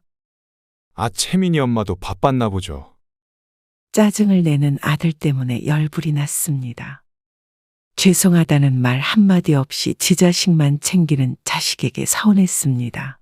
성씨가 모기밥이 될 동안 손자 채민이는 아주 멀쩡히 잘 있었습니다. 손자는 자신이 알아서 어련히 잘 데리고 있는데 말이죠. 지금 비밀번호 넣어드릴게요. 성씨는 손자를 데리고 집으로 들어갔습니다. 그리고는 난장판이 된 집을 보고 놀랐습니다. 아무리 바빠도 그렇지. 거실 여기저기 아침에 벗어놓은 듯한 옷가지가 널려 있었고, 식탁 위에는 식사했던 그릇들이 그대로 있었습니다. 싱크대는 더 가관이었습니다. 설거지가 산더미같이 쌓여 있었죠. 살림을 만졌다고 뭐라고 하지 않을까 싶어 그대로 두고 싶어도 손자의 밥을 챙겨주려면 설거지를 할 수밖에 없었습니다. 쓸 수 있는 그릇이 하나도 없었기 때문이었죠. 지금 내가 뭐 하고 있는 건지? 설거지를 하면서도 스스로가 한심했습니다. 무슨 부귀영화를 누리자고 욕을 먹어가며 다시 아들네에 와서 이렇게 집안일에 육아까지 해주고 있는지. 성씨도 젊은 사람들이니 이해해보려고 노력했습니다. 하지만 한번 상한 기분은 쉽게 풀리지가 않았죠. 1시간쯤 더 있으니 아들 내외가 집에 왔습니다. 둘이 동시에 들어오네. 다른 직장에 다니는 아들 내외가 같은 시간에 집에 들어오니 의아해서 물었습니다. 아, 이 앞에서 만났어요. 또 모를 일이었죠. 애 맡기고 둘이 데이트라도 했는지. 한번 얄미우니 뭐래도 나쁜 쪽으로만 생각이 되었습니다. 더 있기 불편해서 앞치마를 벗으며 성씨가 말했습니다. 나는 이만 가보마. 아, 네. 감사했어요. 예의상이라도 저녁밥이라도 같이 먹고 가라는 말도 안 하는 아들과 며느리를 보며 뭘 바라겠나 하고 속으로 생각했습니다. 버스 아직 안 끊겼죠? 끝까지 밉상이었습니다. 나가면서도 속이 부글부글 끓었습니다. 집 밖을 나섰다가 한마디라도 해야겠다 싶어 다시 뒤돌아섰습니다. 문이 끝까지 안 닫혀 열려 있었는데 들어가려던 송씨가 멈칫했습니다. 비밀번호 또 바꿔야겠네. 나중에 내가 바꿀게. 또 언제 오신다고 지금 당장 바꿔. 나도 까먹겠다. 근데 이렇게 계속 비밀번호 알려드리면 안 돼. 나중에는 당연하게 들락날락 하실 거야. 알았어. 근데 오늘은 어쩔 수 없었잖아. 당신 영화 보고 싶다며. 그러니까 오늘은 나도 그냥 알려드린 거지. 아무튼 당신이 나중에 바꿔. 참 기가 막혔습니다. 오히려 이런 대화를 들으니 더 따지고 싶은 기분도 들지 않았습니다. 둘이 야근이 아니라 영화를 보고 온 건 그렇다 쳐도 그놈의 비밀번호. 궁금해한 적도 없는 숫자 몇 개가 뭐라고. 그것도 모두 다 아들, 며느리의 부탁을 받고 온 것이었는데 꼭 송씨가 아들 일에 참견하고 싶어서 제 집처럼 드나들고 싶어서 물어본 것처럼 말하는 두 사람에게 묻고 싶었습니다. 부모가 집에 들어가면 하늘이 무너지기라도 하는지, 언제 자신이 말없이 그 집에 들어간 적이나 있었는지, 모든 걸 다 이해한다 치더라도 그러면 그래 놓고는 자기들이 필요할 때는 왜 그렇게 엄마를 불러대는지 아들과 며느리에게 정이 뚝 떨어졌습니다. 따지고 화내는 것도 정이 있을 때나 하는 것이었습니다. 송 씨는 그냥 뒤돌아서서 나와 버렸습니다. 더는 듣고 싶지도 않았고 신경도 쓰고 싶지 않았습니다. 그런데 얼마 뒤였습니다. 옥돔 진짜 맛있는 거 샀는데 저녁은 우리 집에서 먹자. 그래, 맛있겠다. 그럼 언니 집에서 밥 먹고 차 마시고 놀다 갈게. 아이고, 오늘은 밥 안 해도 되니 좋네. 송 씨는 밖에서 친구와 시간을 보내다 함께 집으로 돌아왔습니다. 그런데 현관문을 열고 들어가자 집안엔 아들과 손자가 있었습니다. 어머, 손님이 와 있었네. 네가 여기에 왜 있니? 말도 없이. 아, 채민이 좀 맡기려고요. 뭐? 갑자기 애를 맡긴다고? 네, 제가 오늘 급한 일이 좀 있어서요. 채민이 엄마는? 채민이 엄마도 오늘 바빠서요. 근데 와보니까 엄마 안 계셔서 전화드리려던 참이었어요. 친구분이랑 집에서 계시게요? 같이 저녁밥 먹으려고 했지. 그럼 저는 채민이 놓고 갈게요. 아니, 갑자기 이렇게 애를. 제가 오늘 정말 바빠서요. 좀 부탁드려요. 아, 채민이 아직 밥 안 먹었어요. 아들은 송 씨의 말을 끝까지 듣지도 않고 제 말만 하고는 떠나버렸습니다. 아이고, 언니도 고생이 많네. 집에 함께 들어왔던 친구가 송 씨의 어깨를 두드렸습니다. 그리고 함께 저녁을 해먹으려던 계획은 무산이 되었습니다. 3살짜리 어린 손자가 송 씨와 친구를 가만두지 않았기 때문이었죠. 오늘은 안 되겠다. 다음에 같이 먹자. 언니? 오늘은 해봐. 낮잠 잘 시간인가 보다. 엄청 보채네. 나는 이만 갈게. 그래, 미안해. 연락할게. 다음에 꼭 먹자. 친구가 돌아간 뒤에 송 씨는 다시 아이 뒷공무니만 쫓아다녀야 했습니다. 아들네와는 다르게 송 씨의 집은 여기저기 모서리, 들이 뾰족해서 한시도 눈을 뗄 수 없었죠. 그러다 송 씨가 잠시 한눈판 사이에 손자 채민이 쿵소리와 함께 넘어졌습니다. 아이고, 채민아. 넘어지면서 어디 모서리에 긁혔는지 채민의 턱 옆에 작은 생채기가 났습니다. 송 씨가 혼비백산에서 우는 아이를 안아 올렸습니다. 연고를 찾아 발라주고 아이도 진정하고 나서야 정신을 차린 송 씨가 며느리에 전화를 걸었습니다. 애미야, 채민이가 놀다가 다쳤는데. 그러자 깜짝 놀라는 며느리. 네, 어딜요? 많이 다쳤어요? 아니, 그건 아니고 살짝 긁혔는데 얼굴을. 얼굴을요? 아, 어머니, 미안하다. 지금 갈게요. 손자는 진작에 상처 같은 건 잊고 다시 재밌게 놀고 있었지만 그래도 송 씨 마음이 좋지 않았습니다. 1시간쯤 흐르자 띠띠띠 비밀번호 치는 소리가 들렸습니다. 엄마, 채민이가 어떻게 됐다고요? 아니, 얼굴에 살짝. 아들과 며느리가 송 씨를 제치고 거실로 가 채민을 살폈습니다. 아, 다른 것도 아니고 왜 얼굴에. 며느리가 속상해하며 말했습니다. 미안하다. 잠깐 한눈판 사이에 애를 좀 잘 보셨어야죠. 애 밥 차리느라고.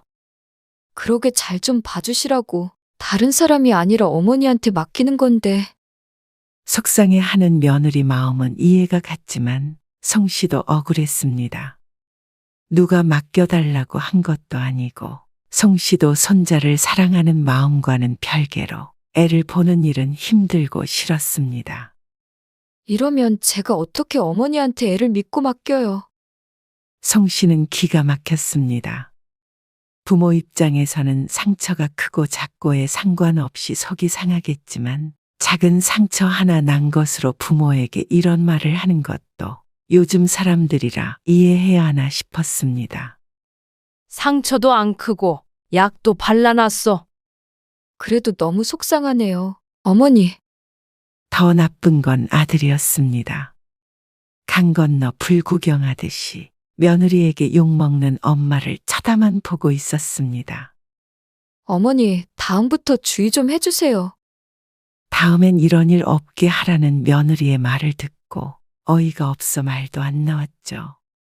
사실 지난번에 아들네에서 들었던 대화를 생각하면 이렇게 마주보고 이야기하고 싶지도 않았는데 손자 때문에 어쩔 수 없었던 건 송씨였습니다. 인심 써서 이번 일을 넘어가겠다는 듯한 말에 송씨는 헛웃음이 나왔습니다. 이래서 주위에서 손자고 뭐고 봐주지 말라고 했던 거구나 생각했습니다. 애 다쳤으니까 우선 저흰 가볼게요. 엄마 때문에. 일도 다 못 보고 왔네요. 아들과 며느리는 채민이를 봐줘서 고맙단 말도 없이 아이만 데리고 돌아갔습니다. 송씨는 길 가다 뺨이라도 맞은 듯 현관 앞에 서서 멍하니 있었습니다. 채민이 다친 건 제대로 보고 있지 못한 자신의 불찰은 맞았지만 그렇다고 자식에게 이런 소리를 들은 건 옳지 못하다고 생각했습니다. 옛날부터 애 봐준 공은 없다지만 이런 일을 자신이 겪을 줄은 몰랐습니다. 그렇게 못 믿어오면 자기들이 직접 보면 될 일인데 편하게 봐줄 사람은 필요했으니 만만한 게 저였습니다. 한참 있다가 송씨는 친구에게 전화를 걸었습니다. 너 현관문 비밀번호 어떻게 바꾸는지 알지? 이제는 송씨가 사생활이라는 걸 지켜보기로 결심했습니다. 그리고 그 이후로는 아들 내외에게 연락하지 않았습니다. 그런데 며칠 뒤 주말에 다시 며느리에게 전화가 왔습니다. 보나마나 반찬 떨어졌다고 갖다 달라거나 애 봐달라는 연락일 게 뻔해서 받지 않았죠. 시간도 마침 토요일 오전이라 딱 애 맡기고 놀러가기 좋은 시간이었습니다. 송씨는 마트에 들렀다가 집에 돌아가려고 했지만 계속해서 전화가 오자 괜히 집에 들어가지 않고 근처 공원에서 산책을 했습니다. 아들, 며느리. 번갈아 가면서 오는 전화에 일부러 받지 않으니 이번엔 문자 메시지가 왔습니다. 엄마, 혹시 비밀번호 바꿨어요? 오늘 중요한 약속이 있어서 채민이 좀 맡기려고 했더니 너무한 거 아니에요? 전화도 안 받으시고 빠지면 안 되는 중요한 모임이에요. 지금 채민이 데리고 엄마 집 문 앞에 있어요. 전화 좀 받아보세요. 그 문자를 보고는 황당해진 성씨가 아들에게 전화를 걸었습니다. 서운해도 그냥 말 안 하고 거리만 두자. 괜히 서로 얼굴 붉히지 말자. 하며 참아왔었는데 이번에는 도저히 참을 수가 없었죠. 너야말로 너무한 거 아니니? 너애 맡기러 온다고 미리 연락이라도 했니? 미리 말씀 안 드린 건 죄송해요. 근데 이미 왔는데 어떡해요? 당연히 집에 계실 줄 알았죠. 근처에 계세요? 저희 빨리 가봐야 한단 말이에요. 일단 비밀번호 좀 알려주세요. 짐이 많아요. 아주 당당하게 말하는 아들이었습니다. 그러는 아들에게 송 씨가 말했습니다. 너희는 내가 지금 반찬 들고 문 앞에 있다고 하면 왜 약속도 안 하고 왔느냐고 난리 부르스를 출 거 아니야? 근데 나는 뭐 너희들이 애 데리고 문 앞에 왔다 그러면 비밀번호도 알려줘야 되고 당연히 애도 봐줘야 되고 그러니? 그게 아니라 사정이 그런데 좀 봐주실 수도 있잖아요. 엄마는 집에 계시면서 애 좀 봐주는 게 그렇게 어려운 일이에요? 그리고 비밀번호는 왜 바꾸신 거예요? 지난번에 저희가 비밀번호 바꾼 것 때문에 서운하셔서 그래요? 유치하게 왜 이러세요? 뭐? 유치? 너는 그 급한 일이라는 게 혹시 또 영화 보러 가는 거냐? 영화 보러 가면 간다고 말하면 되지. 거짓말까지 해가면서 나를 부려먹었잖냐? 그리고 먼저 나를 강도라도 되는 것처럼 취급한 건 너희 아니냐? 너희가 그렇게 사생활이 중요하고 너의 삶이 중요하다길래 나도 거기에 맞춰주려고 그런다. 자식한테 이것저것 따지고 화내고 문까지 안 열어주시고 꼭 그러고 싶으세요? 옆에 애엄마도 있는데 창피해서 고개를 못 들겠어요. 제가 처갓집에서 이런 일 겪었다 그러면 엄마도 화내지 않으시겠어요? 너희는 부모한테 그러고 싶어서 그랬니? 왜 네가 화를 내냐? 이런 게 너희 문화 아니냐? 나도 너희를 존중했으니까 너희도 날 존중해줘라. 그러니까 채민이는 알아서 둘이 봐. 나도 내 인생이 있어서 주말에는 놀러도 다니고 하련다. 그리고 앞으로 우리 집에 오려면 미리 연락해. 오늘은 내가 바빠서 집에 늦게 들어간다. 그러고는 전화를 끊어버렸습니다. 끊고 나서도 씩씩대는 숨이 가라앉지 않았습니다. 심장이 벌렁거리고 얼굴도 벌개지는 것 같았습니다. 그동안 말을 안 하고 있으니 사람을 우습게 보는 것도 정도 것이었습니다. 부모라고 자식이 하는 일은 다 참아야 하고 다 이해해야 한다고 생각하는 아들이 괘씸했습니다. 필요 없을 때는 부모가 무슨 역병이라도 되는 것처럼 피하면서 정작 지들이 필요할 때는 부모 집은 언제나 항상 열려 있다고 생각했습니다. 송 씨가 집 비밀번호를 바꾸니까 화를 내는 아들만 봐도 얼마나 제 자식이 이기적인지 알게 됐죠. 그러니까 이렇게 서로 서운하지 않으려면 서로 찾아가지 않으면 될 일이었습니다. 진작 이렇게 할 걸 하는 후회가 들었습니다. 처음부터 선을 제대로 긋지 못한 자신의 탓이었습니다. 상대는 나를 넘어오지 못하게 하는데 자신은 언제든지 넘어올 수 있게 했으니 말이죠. 아니, 자신은 자식에게 선을 그은 적도 없었습니다. 전화를 끊자 아들과 며느리가 계속 전화를 했지만 받지 않았습니다. 한동안은 아들 전화는 받지 않을 생각이었습니다. 그런데 다음 날 바깥에서 볼일을 보고 있는 송 씨에게 딸에게서도 전화가 왔습니다. 엄마, 지금 엄마 집에 왔는데? 비밀번호가 틀리다는데? 바꿨다. 어? 왜? 평생 같은 비밀번호 쓰더니. 그래서 뭘로 바꿨는데? 불러줘봐. 들어가 있게. 싫다. 싫다고? 그래. 내 집인데 내가 왜 알려줘야 해? 뭐야, 왜 그래? 나 지금 반찬 가지러 왔어. 다 떨어져서. 반찬을 사 먹든지 네가 해 먹든지 해. 왜 말도 없이 와서 비밀번호를 물어? 딸은 당황한 듯 아무 말이 없었습니다. 딸 입장에서는 갑자기 이러는 엄마가 황당했겠죠. 비밀번호 알려줬다가 맘대로 들락날락하면 어떡하니? 그리고 아무도 없는 집에 함부로 들어가려고 하지 말어. 예의가 아니니까. 갑자기 왜 그래요, 엄마?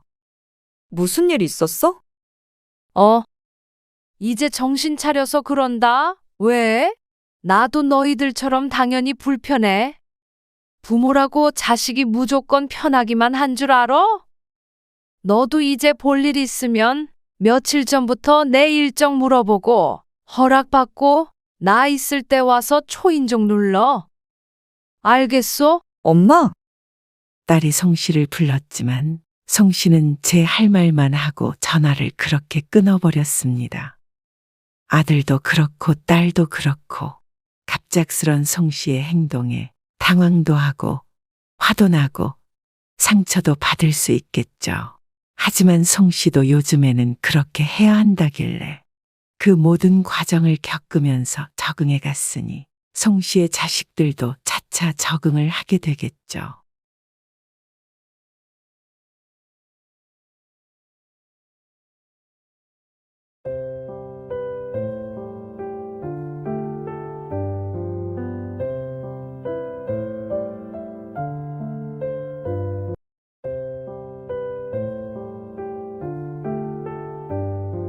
장모님 건강 걱정된다더니 말짱하시잖아. 여태까지 어디 아프신 적 있어? 다시 내려가시라 그래. 불편해서 살 수가 없어. 살 수가. 어떻게 그렇게 말해? 시골에서 우리 도와주러 올라오셔서 여태 엄마 고생한 건 생각 안 하고 이렇게 쫓아내듯이 말하는 게 어딨어? 당신이 엄마 때문에 언제 불편했다고 그래? 언제 불편했냐고? 당신은 엄마니까 그런 소리라지. 나는 남의 엄마랑 사는 게 편하겠어? 뭐? 남의 엄마? 그래. 그리고 고생한 만큼 돈 챙겨드리잖아. 비싼 아르바이트하고 내려가신다고 생각하면 장모님도 손해는 아니잖아. 당신 너무한 거 아니야? 너무한 건 당신이지. 왜 매번 장모님 때문에 이렇게 싸워야 해? 당신도 우리 엄마가 와서 그러면 안 불편하겠어? 아니지. 우리 아버지가 와서 그러면 안 불편하겠냐고? 당연히 불편하겠지. 그래서 우리 엄마도 조심하고 나도 조심했잖아. 그리고 나는 입장 바꿔서 시부모님이 아무리 불편하고 화나게 해도 절대 그런 식으로 말 안 해. 절대로. 그건 안 해봐서 그런 거겠지. 시어머니한테 봐달라 그래 그러면? 시어머니는 힘들다고 싫다고 하시는 거? 우리 엄마가 도와준 거잖아. 솔직히 집도 해주셨는데 우리 부모님한테는 더 이상 바라면 안 되는 거 아니야? 그리고 애초에 그게 문제가 아니라 장모님 때문에 불편하니까 사람 쓰자는 거잖아 이제. 말이 심하다? 그럼 우리 엄마만 없으면 이렇게 안 싸워도 되는 거야? 그래? 다투고 있는 사위와 딸, 그리고 그걸 지켜보고 있는 어머니가 오늘 사연의 주인공입니다. 올해 69세 오성래 씨는 서울에 살고 있는 딸의 아기를 봐주기 위해 난생 처음 서울에서 살게 되었습니다. 떨어져 사는 딸에게 애틋한 마음이 컸기에 하던 일도 내팽개치고 딸의 집으로 한달음에 달려왔죠. 하지만 자신 때문에 자주 다투게 된 사위와 딸을 보니 그 선택이 어리석었던 것 같았습니다. 그렇지만 어떻게 부모가 자식의 부탁을 거절할 수 있었을까요? 모든 것이 다 자신이 자식을 너무 사랑해서 생긴 일이었습니다. 오 씨는 서울과 3시간 거리에 떨어진 충북 영동군 한 시골 마을에 살고 있었습니다. 그곳에서 태어났고 평생을 살아왔습니다. 남편은 일찍 떠났고 딸 김혜선을 혼자서 키웠습니다. 남편은 평생 농사만 지었었는데 남편이 죽고는 오 씨 혼자 생계를 이어나가기가 힘들었습니다. 그래서 살고 있던 집 일부를 백반집으로 바꾸어서 장사를 하며 근근히 먹고 살았습니다. 말 그대로 간신히 입에 풀칠할 정도였죠. 그래도 음식 솜씨가 좋아 동네 사람들이 자주 찾아주었기에 딸을 키워낼 수 있었습니다. 오 씨는 자신이 입는 것, 먹는 것 아껴가며 딸을 공부시켰고 그런 딸은 다행히도 공부를 잘해 서울에 있는 대학에 들어갔습니다. 오 씨는 자신이 해준 것보다 더 잘 자라준 딸에게 늘 고마웠습니다. 학창시절 내내 장학금으로 공부를 해서 부족한 형편이지만 학비 걱정은 하지 않아도 됐죠. 그리고 그런 딸 혜선은 서울에 있는 좋은 직장에 들어갔고 2년 전 결혼을 했습니다. 설 다음 날 연휴 딸이 오기로 한 날이었습니다. 오 씨는 아침부터 아니 며칠 전부터 분주했습니다. 낡고 오래된 집은 얼마나 쓸고 닦았는지 나무가 반질반질했는데 오늘도 또 먼지가 앉았을까 싶어서 일찍부터 일어나서 또 걸레질을 하고 있습니다. 엎드린 허리는 지끈거렸고 방바닥을 기어다니고 있는 두 무릎은 시뻘개졌지만 문지방 구석구석까지 손길이 안 닿는 곳이 없게끔 꼼꼼하게 문질렀습니다. 이 정도면 되나? 괜히 멀쩡히 있던 서랍장 위 반지꼬리도 손잡이가 정중앙에 오도록 똑바로 다시 자리를 잡아놓고 항상 벽에 걸어놓는 빗자루도 빼서 눈에 안 보이게 다락방으로 집어넣었습니다. 조금이라도 깨끗해 보이도록 신경을 많이 쓰는 이유는 백년 손님, 사위 때문이었죠. 자신이 평생 시골에서 살아왔듯 사위는 서울 토박이었습니다. 사돈네도 마찬가지였습니다. 그래서 이런 시골집에 올 일은 없었을 것입니다. 혜선이 결혼하기 전 처음으로 인사시키러 데리고 왔을 때 집을 두리번거리며 놀란 표정을 하던 모습이 아직도 기억에 남았습니다. 딸도 이제 서울 사람인데 이런 초라한 배경을 보여주기가 창피하지 않았을까 생각했습니다. 그렇다고 좋은 아파트로 이사할 재주는 없었고 초라하긴 해도 더러워 보이지는 말자 하는 마음에 장판이 미끄러울 정도로 닦아댔습니다. 지난 추석엔 연휴가 짧아 오지 못했는데 다행히도 이번 설은 하루가 더 길어 딸 부부가 먼 길을 올 수 있었습니다. 차를 타고 내려오고 있다는 딸의 말에 서둘러 밥상 차릴 준비를 합니다.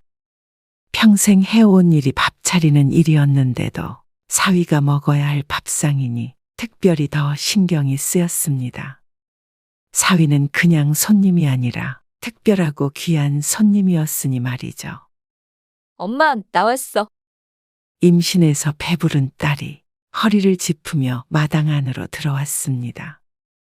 신발도 제대로 신지 못한 오씨가 서둘러 딸과 사위를 맞으며 나갔습니다. 아이고, 왔어? 오느라 고생했다. 안녕하셨어요.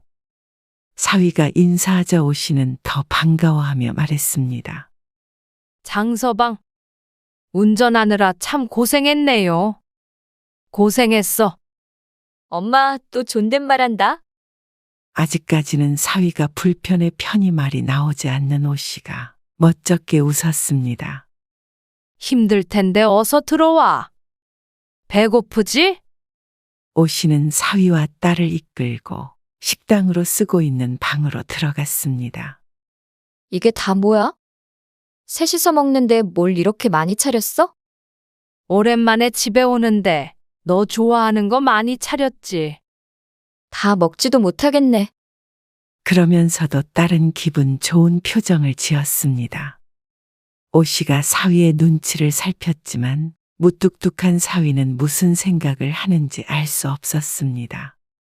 장서방이 뭘 좋아할지 몰라서 이것저것 차려봤어. 지난번에 갈비찜 좋아하는 것 같길래 그것도 했고. 네, 잘 먹겠습니다. 오씨는 새벽부터 열심히 차리긴 했지만 막상 자신의 입으로 들어가는 음식은 별로 없었습니다. 그저 딸과 사위가 맛있게 먹는지 살피느라 바빴죠. 잘 먹겠습니다. 잘 먹었습니다. 별다른 대화 없이 필요한 말만 하는 사위가 편하지는 않았지만 그래도 오씨는 그 정도 거리가 나쁘지 않다고 생각했습니다. 자신도 사위를 아들처럼 살갑게 대할 재주가 없었고 사위가 자신에게 잘하는 건 중요하지 않았으니 말이죠. 오씨는 그저 사위가 딸에게만 잘하길 바랐습니다.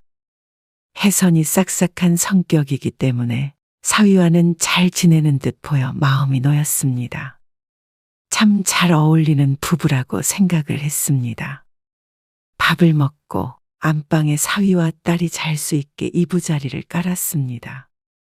새로 빨아서 햇빛 냄새가 나는 듯한 두꺼운 이불은 딸과 사위가 왔을 때만 꺼냈습니다. 안방을 내준 오씨는 식당으로 쓰는 방에 들어가서 상을 한 켠으로 밀고 이불을 깔았습니다.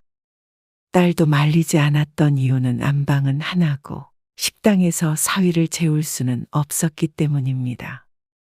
이 밤이 지나면 딸이 다시 올라간다는 것이 서운했습니다.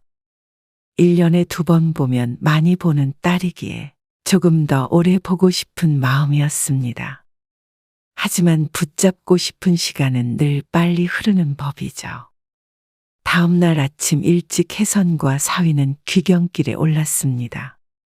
점심은 먹고 가지 그래. 차 막히기 전에 가야지. 안녕히 계세요. 딸과 사위가 인사를 하고 차를 타고 떠났습니다. 차가 구불구불한 골목을 빠져나가 뒷공무니까지 완전히 보이지 않게 되었는데도 오씨는 시선을 떼지 못했습니다. 딸이 갔다는 걸 아는데도 발걸음을 돌리기 아쉬웠죠.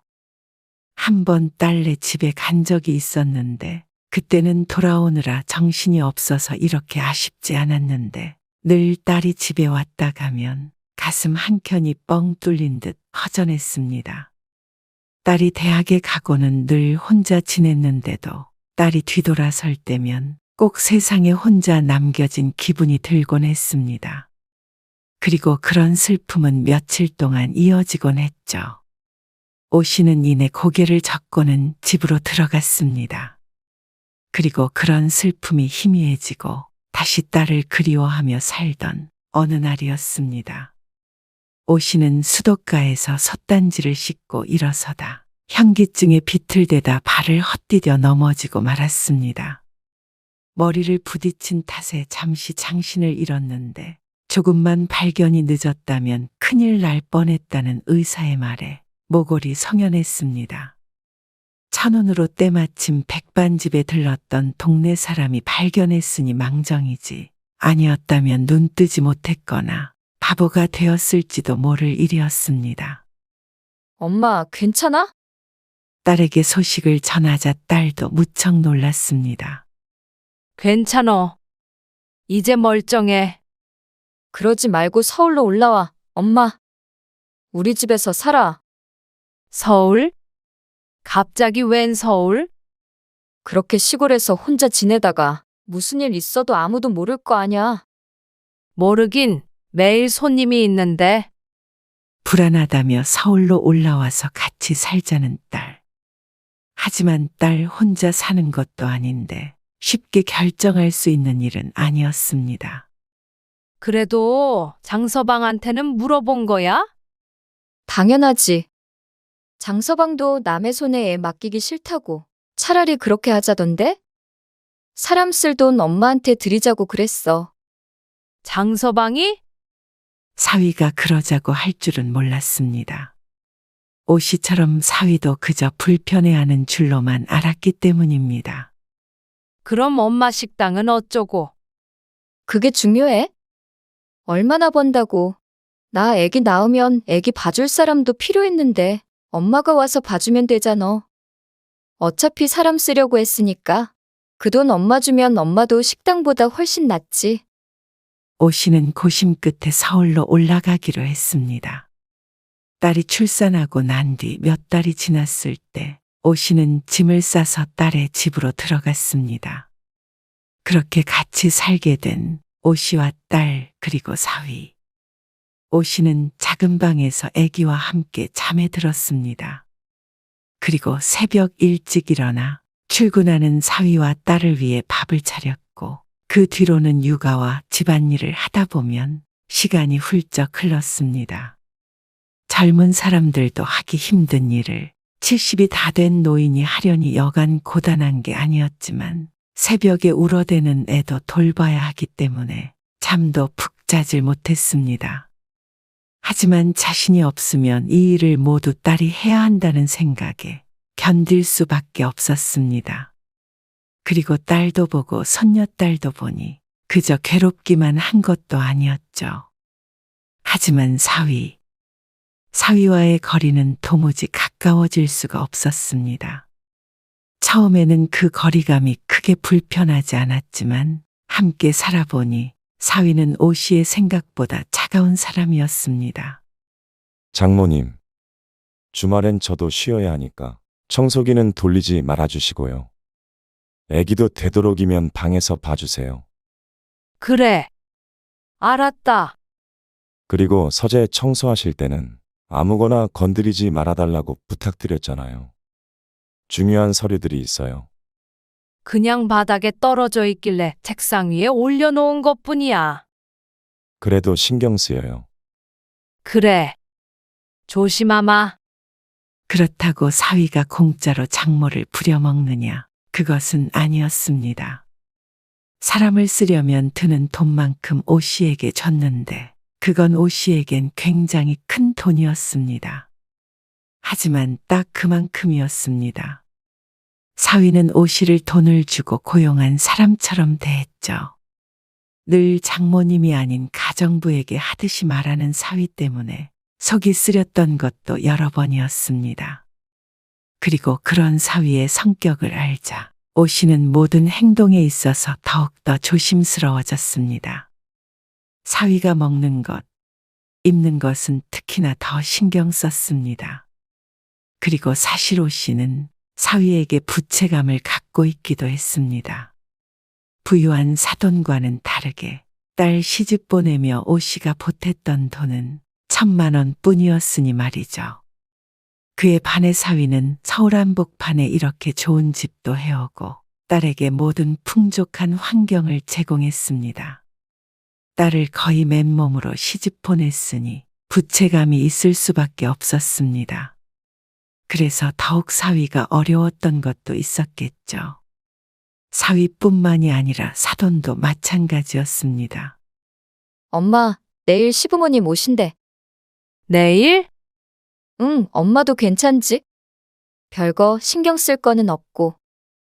밥은 외식하지 않을까 하는데. 하루 주무시고 가신대. 그래. 근데 엄마가 내일 약속이 있네. 오 씨는 자기도 모르게 없던 약속을 만들며 둘러댔습니다. 무슨 약속? 엄마가 서울에 아는 사람이 있어? 아, 고향 친구인데 어쩌다 보니 보기로 했네. 잘 됐다. 주말에 엄마 없으면 너 혼자 애기 보기 힘들까봐 걱정했는데. 그래. 어쩔 수 없지. 시부모님한테 네가 잘 말씀드려. 오랜만에 너무 뵙고 싶었는데 선약이 있어서 못 뵙고 간다고. 알았어. 오 씨는 다음 날 사돈이 오기 전에 밖을 나섰습니다. 갈 데가 없었던 오 씨는 집 근처에 있는 찜질방으로 향했습니다. 닭! 오 씨는 바닥에 삶은 계란을 때려 껍질을 깠습니다. 저녁밥 대신 계란을 우물거리고 있는 모습을 보면 누군가는 청승 떤다고 생각할 수도 있겠지만 오 씨는 사돈과 대면하는 것이 꺼려졌습니다.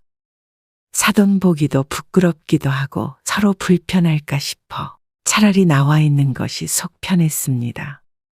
엄마, 오늘 안 들어올 거야? 지금 친구네 집인데. 여기서 자고 내일 가려고. 딸은 의아해했지만 더는 묻지 않고 전화를 끊었습니다. 목이 막혀 식혜를 마시고 있는데 문득 자신의 처지가 처량하게 느껴졌습니다. 누구도 뭐라 하지 않았지만 오 씨 혼자서만 느끼는 자격지심이었습니다. 하지만 오랜만에 애기 없이 잠에 드니 오히려 잠자리는 더 편안했습니다. 그렇게 다음 날이 되었을 때 오 씨는 일부러 점심시간이 지나서 느지막한 시간에 집으로 돌아갔습니다. 친구랑 재미있게 놀았어? 그랬지 뭐. 너는? 사돈 어른 다 가셨어? 점심 드시고 바로 가셨지. 혹시나 마주칠까봐 늦게 들어온 보람이 있었습니다. 다음에 오시면 꼭 뵀으면 좋겠네. 오 씨는 괜스레 말을 덧붙이고는 부엌으로 들어갔습니다. 외식을 한다더니 집에서 시켜 먹었는지 온갖 그릇과 음식물, 쓰레기들이 쌓여 있었습니다. 난장판이 된 부엌을 보자 쫓아 들어온 딸이 뒷머리를 긁적이며 말했습니다. 내가 치우려고 했는데 어제 술을 좀 마셔서 못 치웠네. 됐어. 가서 애기 봐. 엄마가 치울게. 그러자 딸이 활짝 웃었습니다. 정말? 고마워, 엄마. 그러고는 아기가 있는 거실로 나가는 딸. 오씨는 다시 부엌을 둘러보며 한숨을 쉬었습니다. 좀 많죠. 장모님이 수고 좀 해주세요. 지나가던 사위도 한마디 얹고 서재로 들어가 버렸습니다.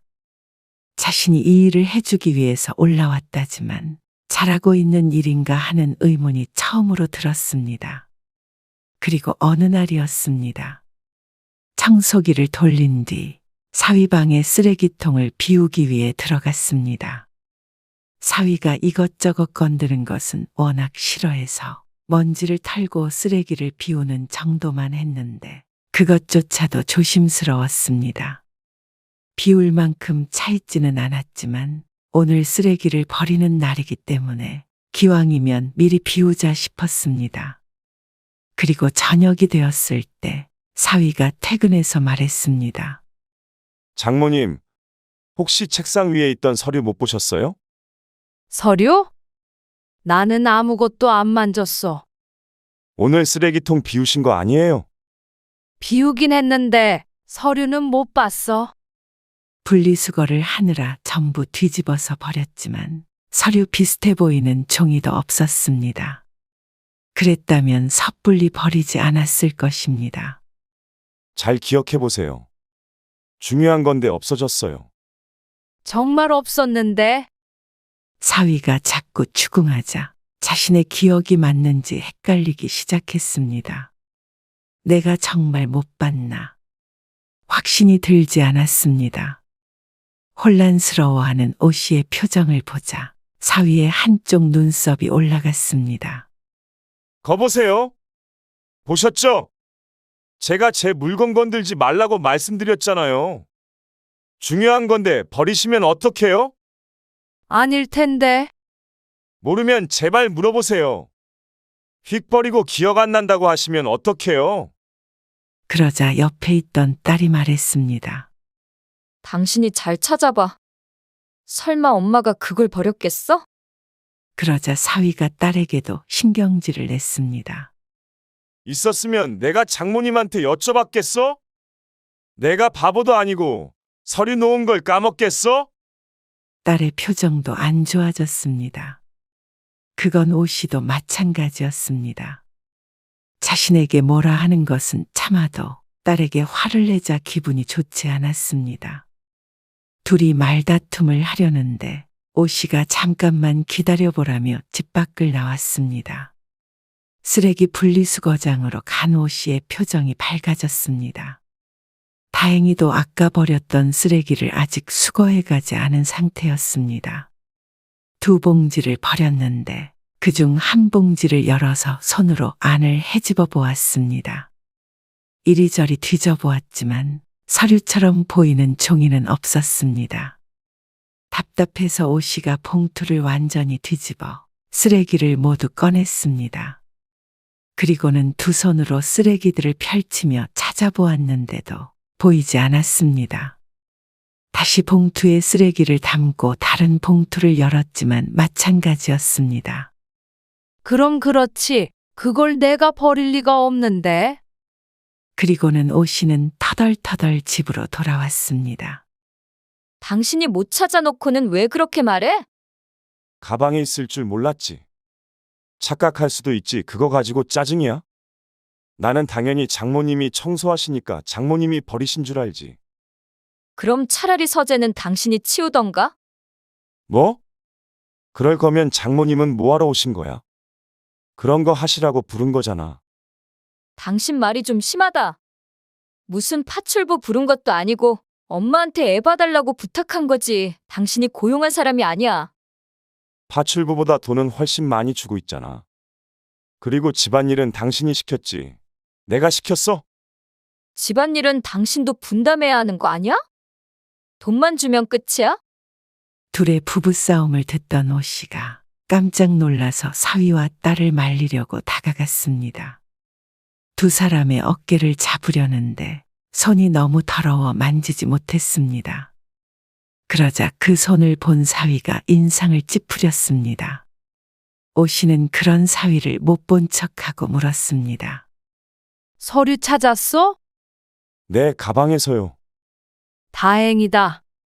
찾았으면 됐지. 왜 별것도 아닌 거 가지고 둘이 싸워? 그게 아니라 됐어. 밥 차려줄 테니까 얼른 씻고 밥이나 먹자. 오 씨는 서둘러 손을 씻고는 저녁 밥상을 차렸습니다. 마지못해 사위와 딸이 식탁에 앉았지만 식사 자리는 숨막히게 정적만 흘렀습니다. 오 씨는 뭐라고 말이라도 붙여보고 싶었지만 자신 때문에 싸운 것 같길래 입을 꾹 다물었습니다. 가만히 있는 게 도와주는 것일 듯했습니다. 불편하게 식사를 마쳤지만 이날 일이 끝은 아니었습니다. 종종 다투는 모습을 보게 되었는데 그때마다 오 씨는 어떻게 해야 할지를 몰랐습니다. 그저 오 씨 자신 때문에 싸우는 것은 아니길 바랄 뿐이었습니다. 그 뒤로도 더 사위 눈치를 보게 됐고 동시에 딸 눈치도 보게 됐습니다. 서울에 올라오면서 내 집처럼 편할 것이라고 생각하지는 않았지만 이렇게 불편한 하루하루를 보내게 될지는 몰랐습니다. 그래도 있는 듯 없는 듯 조심히 살면 별탈 없이 지낼 수 있을 거라고 생각했습니다. 하지만 그것도 오 씨의 착각이었습니다. 어느 주말 사위와 딸은 따로 외출을 했고 오 씨는 애를 데리고 마트에 다녀왔습니다. 집에 거의 도착했을 때 아기가 울며 보채길 내보니 바지가 흥건하게 젖어 있었습니다. 에고, 우리 애기 쉬했어? 큰일이네. 서둘러 집에 도착해서 쉬에 젖은 옷과 기저귀를 벗긴 뒤에 아기를 씻기러 거실 욕실 문을 열었습니다. 뭐야? 아이고, 문 안 닫고 뭐 하세요? 소리치는 사위 때문에 놀란 오 씨가 문을 쾅 닫았습니다. 이제 막 씻었는지 바지를 입고 있던 사위와 눈이 마주친 오 씨도 놀란 상태였습니다. 사위가 벌써 와 있을 줄은 몰랐습니다. 나간 지 얼마 안 돼서 한참 있다가 들어올 것이라고 생각했습니다. 몇 분 뒤 나온 사위가 씩씩거리며 오 씨에게 말했습니다. 노크도 안 하고 문을 여시면 어떡해요? 있을 줄 몰랐다. 금방 마트 갔다 왔는데 그새 돌아왔어. 볼 일이 일찍 끝났는데 왜 이렇게 매너가 없으세요? 정말 미안하다. 몰랐어. 있는 줄 알았으면 당연히 노크했을 거야. 제 구두 못 보셨어요? 당연히 집에 왔다고 생각하셨어야죠. 애기 기저귀 때문에 정신이 없어서. 오 씨가 연신 사과했지만 분이 풀리지 않는지 사위가 시근덕거리며 서재로 들어가 버렸습니다. 오 씨도 민망하고 미안했지만 억울하기도 했습니다. 설령 사위가 온 줄 알았어도 사위가 거실 욕실을 이용하는 경우가 없었기 때문이었죠. 조금 있다 딸이 집에 돌아왔고 여전히 화가 난 사위를 보고는 말했습니다. 엄마, 무슨 일 있어? 애 아빠 왜 저래? 그게 조금 전에 있었던 일을 딸에게 설명하자 딸은 대수롭지 않게 생각했습니다. 다 벗은 것도 아닌데 어때? 그래도 화 많이 난 것 같은데 어쩌니? 괜찮아. 내가 들어가서 얘기해 볼게. 딸이 서재로 들어갔는데 몇 분 지나자 점점 딸과 사위의 언성이 높아졌습니다. 매너가 없잖아. 매너가. 당신이 안방 화장실 썼어야지. 수건이 없어서 거실에서 씻은 거야? 아, 수건? 오 씨가 안방 욕실에 들어가는 걸 싫어하는 사위 때문에 안방엔 딸이 수건을 채워 넣었었는데 깜빡한 듯 했습니다. 내 실수인데 왜 엄마한테 화를 내? 없는 줄 알았다는데 엄마 민망하잖아. 왜 장모님이 민망해? 내가 민망하고 수치스럽지. 다 벗고 있었던 것도 아닌데 뭘 그래? 그리고 당신도 문을 잠그고 씻어야지. 그게 그렇게 별일 아니야? 당사자가 싫다는데. 그리고 어머니 매번 이렇게 매너 없이 구시는 거 진짜 불편하다고. 언제 또 매번 그랬다는 거야. 자꾸 내 공간을 침범하시잖아. 계속 이런 식으로 하시면 더 같이 못 살아. 그게 무슨 말이야? 장모님 건강 걱정된다더니 말짱하시잖아. 여태까지 어디 아프신 적 있어? 당장 다시 내려가시라 그래. 불편해서 살 수가 없어. 살 수가. 어떻게 그렇게 말해? 여태 엄마 고생한 건 생각 안 하고 이렇게 쫓아내듯이 말하는 게 어딨어? 당신이 엄마 때문에 언제 불편했다고 그래? 언제 불편했냐고? 당신은 엄마니까 그런 소리라지. 나는 남의 엄마랑 사는 게 편하겠어? 뭐? 남의 엄마? 그래. 그리고 고생한 만큼 돈 챙겨드리잖아. 비싼 아르바이트하고 내려가신다고 생각하면 장모님도 손해는 아니잖아. 당신 너무한 거 아니야? 너무한 건 당신이지. 왜 매번 장모님 때문에 이렇게 싸워야 해? 장모님 오시기 전엔 우리 한 번도 싸운 적 없어. 당신도 우리 엄마가 와서 그러면 안 불편하겠어? 아니지. 우리 아버지가 와서 그러면 안 불편하겠냐고? 당연히 불편하겠지. 그래서 우리 엄마도 조심하고 나도 조심했잖아. 그리고 나는 입장 바꿔서 시부모님이 아무리 불편하고 화나게 해도 그런 식으로 말 안 해. 절대로. 그건 안 해봐서 그런 거겠지. 그렇게 싫으면 시어머니한테 봐달라 그래. 그 정도 해주셨으면 우리 부모님한테는 더 바라면 안 되는 거 아니야? 뭐? 그럼 우리 엄마는 돈 없으니까 당연히 해줘야 하고? 그런 말이 아니잖아. 거봐. 우리가 언제 이런 문제로 싸운 적이나 있냐고. 그럼 우리 엄마만 없으면 이렇게 안 싸워도 되는 거야? 그래? 둘의 싸우는 소리가 점점 커지자 오씨는 조용히 집 밖으로 나왔습니다. 자신 때문에 싸우는 걸 또 들어가서 말리기도 우습고 오씨도 지쳤습니다. 그렇다고 오래 있지도 못했습니다. 저렇게 큰 소리로 싸우면 잠든 아기도 금방 깰 것이 분명했기 때문입니다. 20분쯤 근처를 서성거리다 집으로 돌아가니 더 이상 큰 소리는 들리지 않았습니다. 딸은 아기를 안고 방 안에 있었고 사위가 오씨를 불렀습니다. 장모님, 죄송한데 애는 다른 사람한테 맡기려고요. 장모님도 불편하셨을 텐데 집에 내려가 보시는 게 좋을 것 같아요.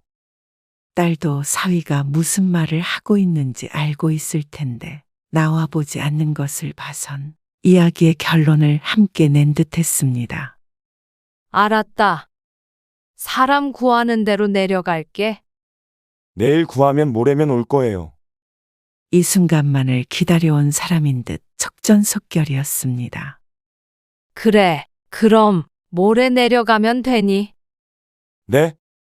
그동안 감사했어요. 남에게도 이렇게 차갑게 할까 싶었습니다. 그동안 고생했던 시간들이 주마등처럼 스쳐 지나갔습니다. 그 무수히 많은 일들이 그동안 감사했다는 몇 글자 말로 끝날 수 있다니 허무하다는 생각도 들었죠. 하지만 오씨는 한마디도 따지지 않았습니다. 사위에게 알았다고 대답한 뒤에 딸이 있는 방으로 들어갔습니다. 모레 내려가기로 했어. 응. 딸도 지쳤는지 괴로워하는 기색은 있지만 오씨를 잡지 않았습니다. 뒤돌아 방을 나서려는데 딸이 말했습니다. 엄마가 그러니까 사위가 자꾸 엄마를 우습게 보는 거 아니야. 왜 아무 말도 안 해? 항상 쩔쩔매기만 하고. 돈 때문이야? 미안해서? 오씨는 오히려 딸을 이해할 수 없었습니다. 내가 장서방한테 쩔쩔매는 거? 내가 이러는 게 바보 같니? 솔직히 그래. 내 딸한테 잘하라고 사위를 대접해 주는 거야. 사위가 어렵거나 무서워서가 아니라 장서방이 돈 한 푼 없는 빈털털이었어도 나는 사위 눈치 보고 노심초사했을 거야. 내 딸 남편이니까. 그러자 딸은 얼굴을 괴롭게 일그러뜨렸습니다. 엄마 없으면 안 싸운다며? 싸우지 말고 둘만 잘 살면 돼. 엄마는 괜찮아. 서울 구경 잘하고 간다. 그러고는 이틀 뒤에 다시 시골집으로 돌아갔습니다. 집에 돌아오니 허전함은 있었지만 그래도 모든 것이 제자리로 돌아간 듯한 기분이 들었습니다. 어쩌면 처음부터 부모와 자식은 이 정도의 거리가 좋았던 것 같았습니다. 하물며 장모와 사위 사이라면 더욱 적당한 거리가 필요했겠죠. 오씨도 나름의 마음 정리를 할 시간이 필요했습니다. 하지만 얼마 뒤에 딸에게 연락이 왔습니다. 엄마, 일하던 사람이 그만뒀어. 우리가 엄마가 해주던 일을 그 사람이 다 해주길 바랬나 봐. 어떻게 하겠어? 아니면 두 사람을 써야 할 텐데, 그러며 배보다 배꼽이 더 커지고. 어쩌지? 다시금 와줄 수 없냐는 딸의 말에 오씨가 물었습니다. 그렇게 싸워놓고 다시 부를 생각을 어떻게 해? 그게 애아빠가 엄마 따로 방 구해드리면 괜찮다길래. 뭐? 어차피 같이 사니까 자꾸 부딪힌 거였잖아. 근데 따로 살면 문제가 없지 않을까. 눈치를 보며 말하는 딸의 오씨의 속이 터졌습니다. 물론 얼마나 상황이 힘들었으면 쫓아낸 엄마를 다시 부를까 싶기도 했지만 이제는 자신이 사위의 얼굴을 볼 자신이 없었습니다. 하루 종일 그 집에서 애 보고 일하는데 따로 산다고 안 보게 되겠니? 그냥 명절 때나 보며 지내자. 애는 시어머니한테 부탁해보고. 진작 여쭤봤지. 근데 힘들다고 싫다고 그러시네. 어떻게 해야 할지를 모르겠다. 좀만 네가 키우다가 어린이집 보내. 그리고 힘들어도 너희 둘이 잘 헤쳐나가 봐라. 엄마, 다시 내려가시라고 했다고 서운해서 그래? 하나밖에 없는 딸 위해서 엄마가 좀 더 고생해주면 안 돼? 서운한 마음도 있었지만 그게 널 사랑하는 내 마음을 이길 순 없지. 하지만 엄마가 안 가는 게 너희 가족에게도 좋을 것 같아. 엄마는 너 힘들다면 지금이라도 달려가서 도와주고 싶지만 그게 널 돕는 일이 아닌 것 같아. 딸은 납득하지 못하고 오씨를 원망하며 전화를 끊었지만 오씨는 이제 딸을 지켜만 보기로 했습니다. 사위가 자신에게 했던 말들은 비수 같았지만 그 비수가 딸에게만 향하지 않는다면 오씨는 참을 수 있었습니다. 지켜보다가 사위가 딸에게도 그러는 날이 온다면, 그래서 딸이 언제든지 엄마 품으로 돌아오고 싶다면 그때 주저없이 끌어안아 줄 수 있는 품이 되면 그만이었습니다. 이제 생각해보니 그게 부모의 역할이었던 것 같았습니다. 오씨는 다시 1년에 2번 딸이 오는 날을 손꼽아 기다리게 되었습니다.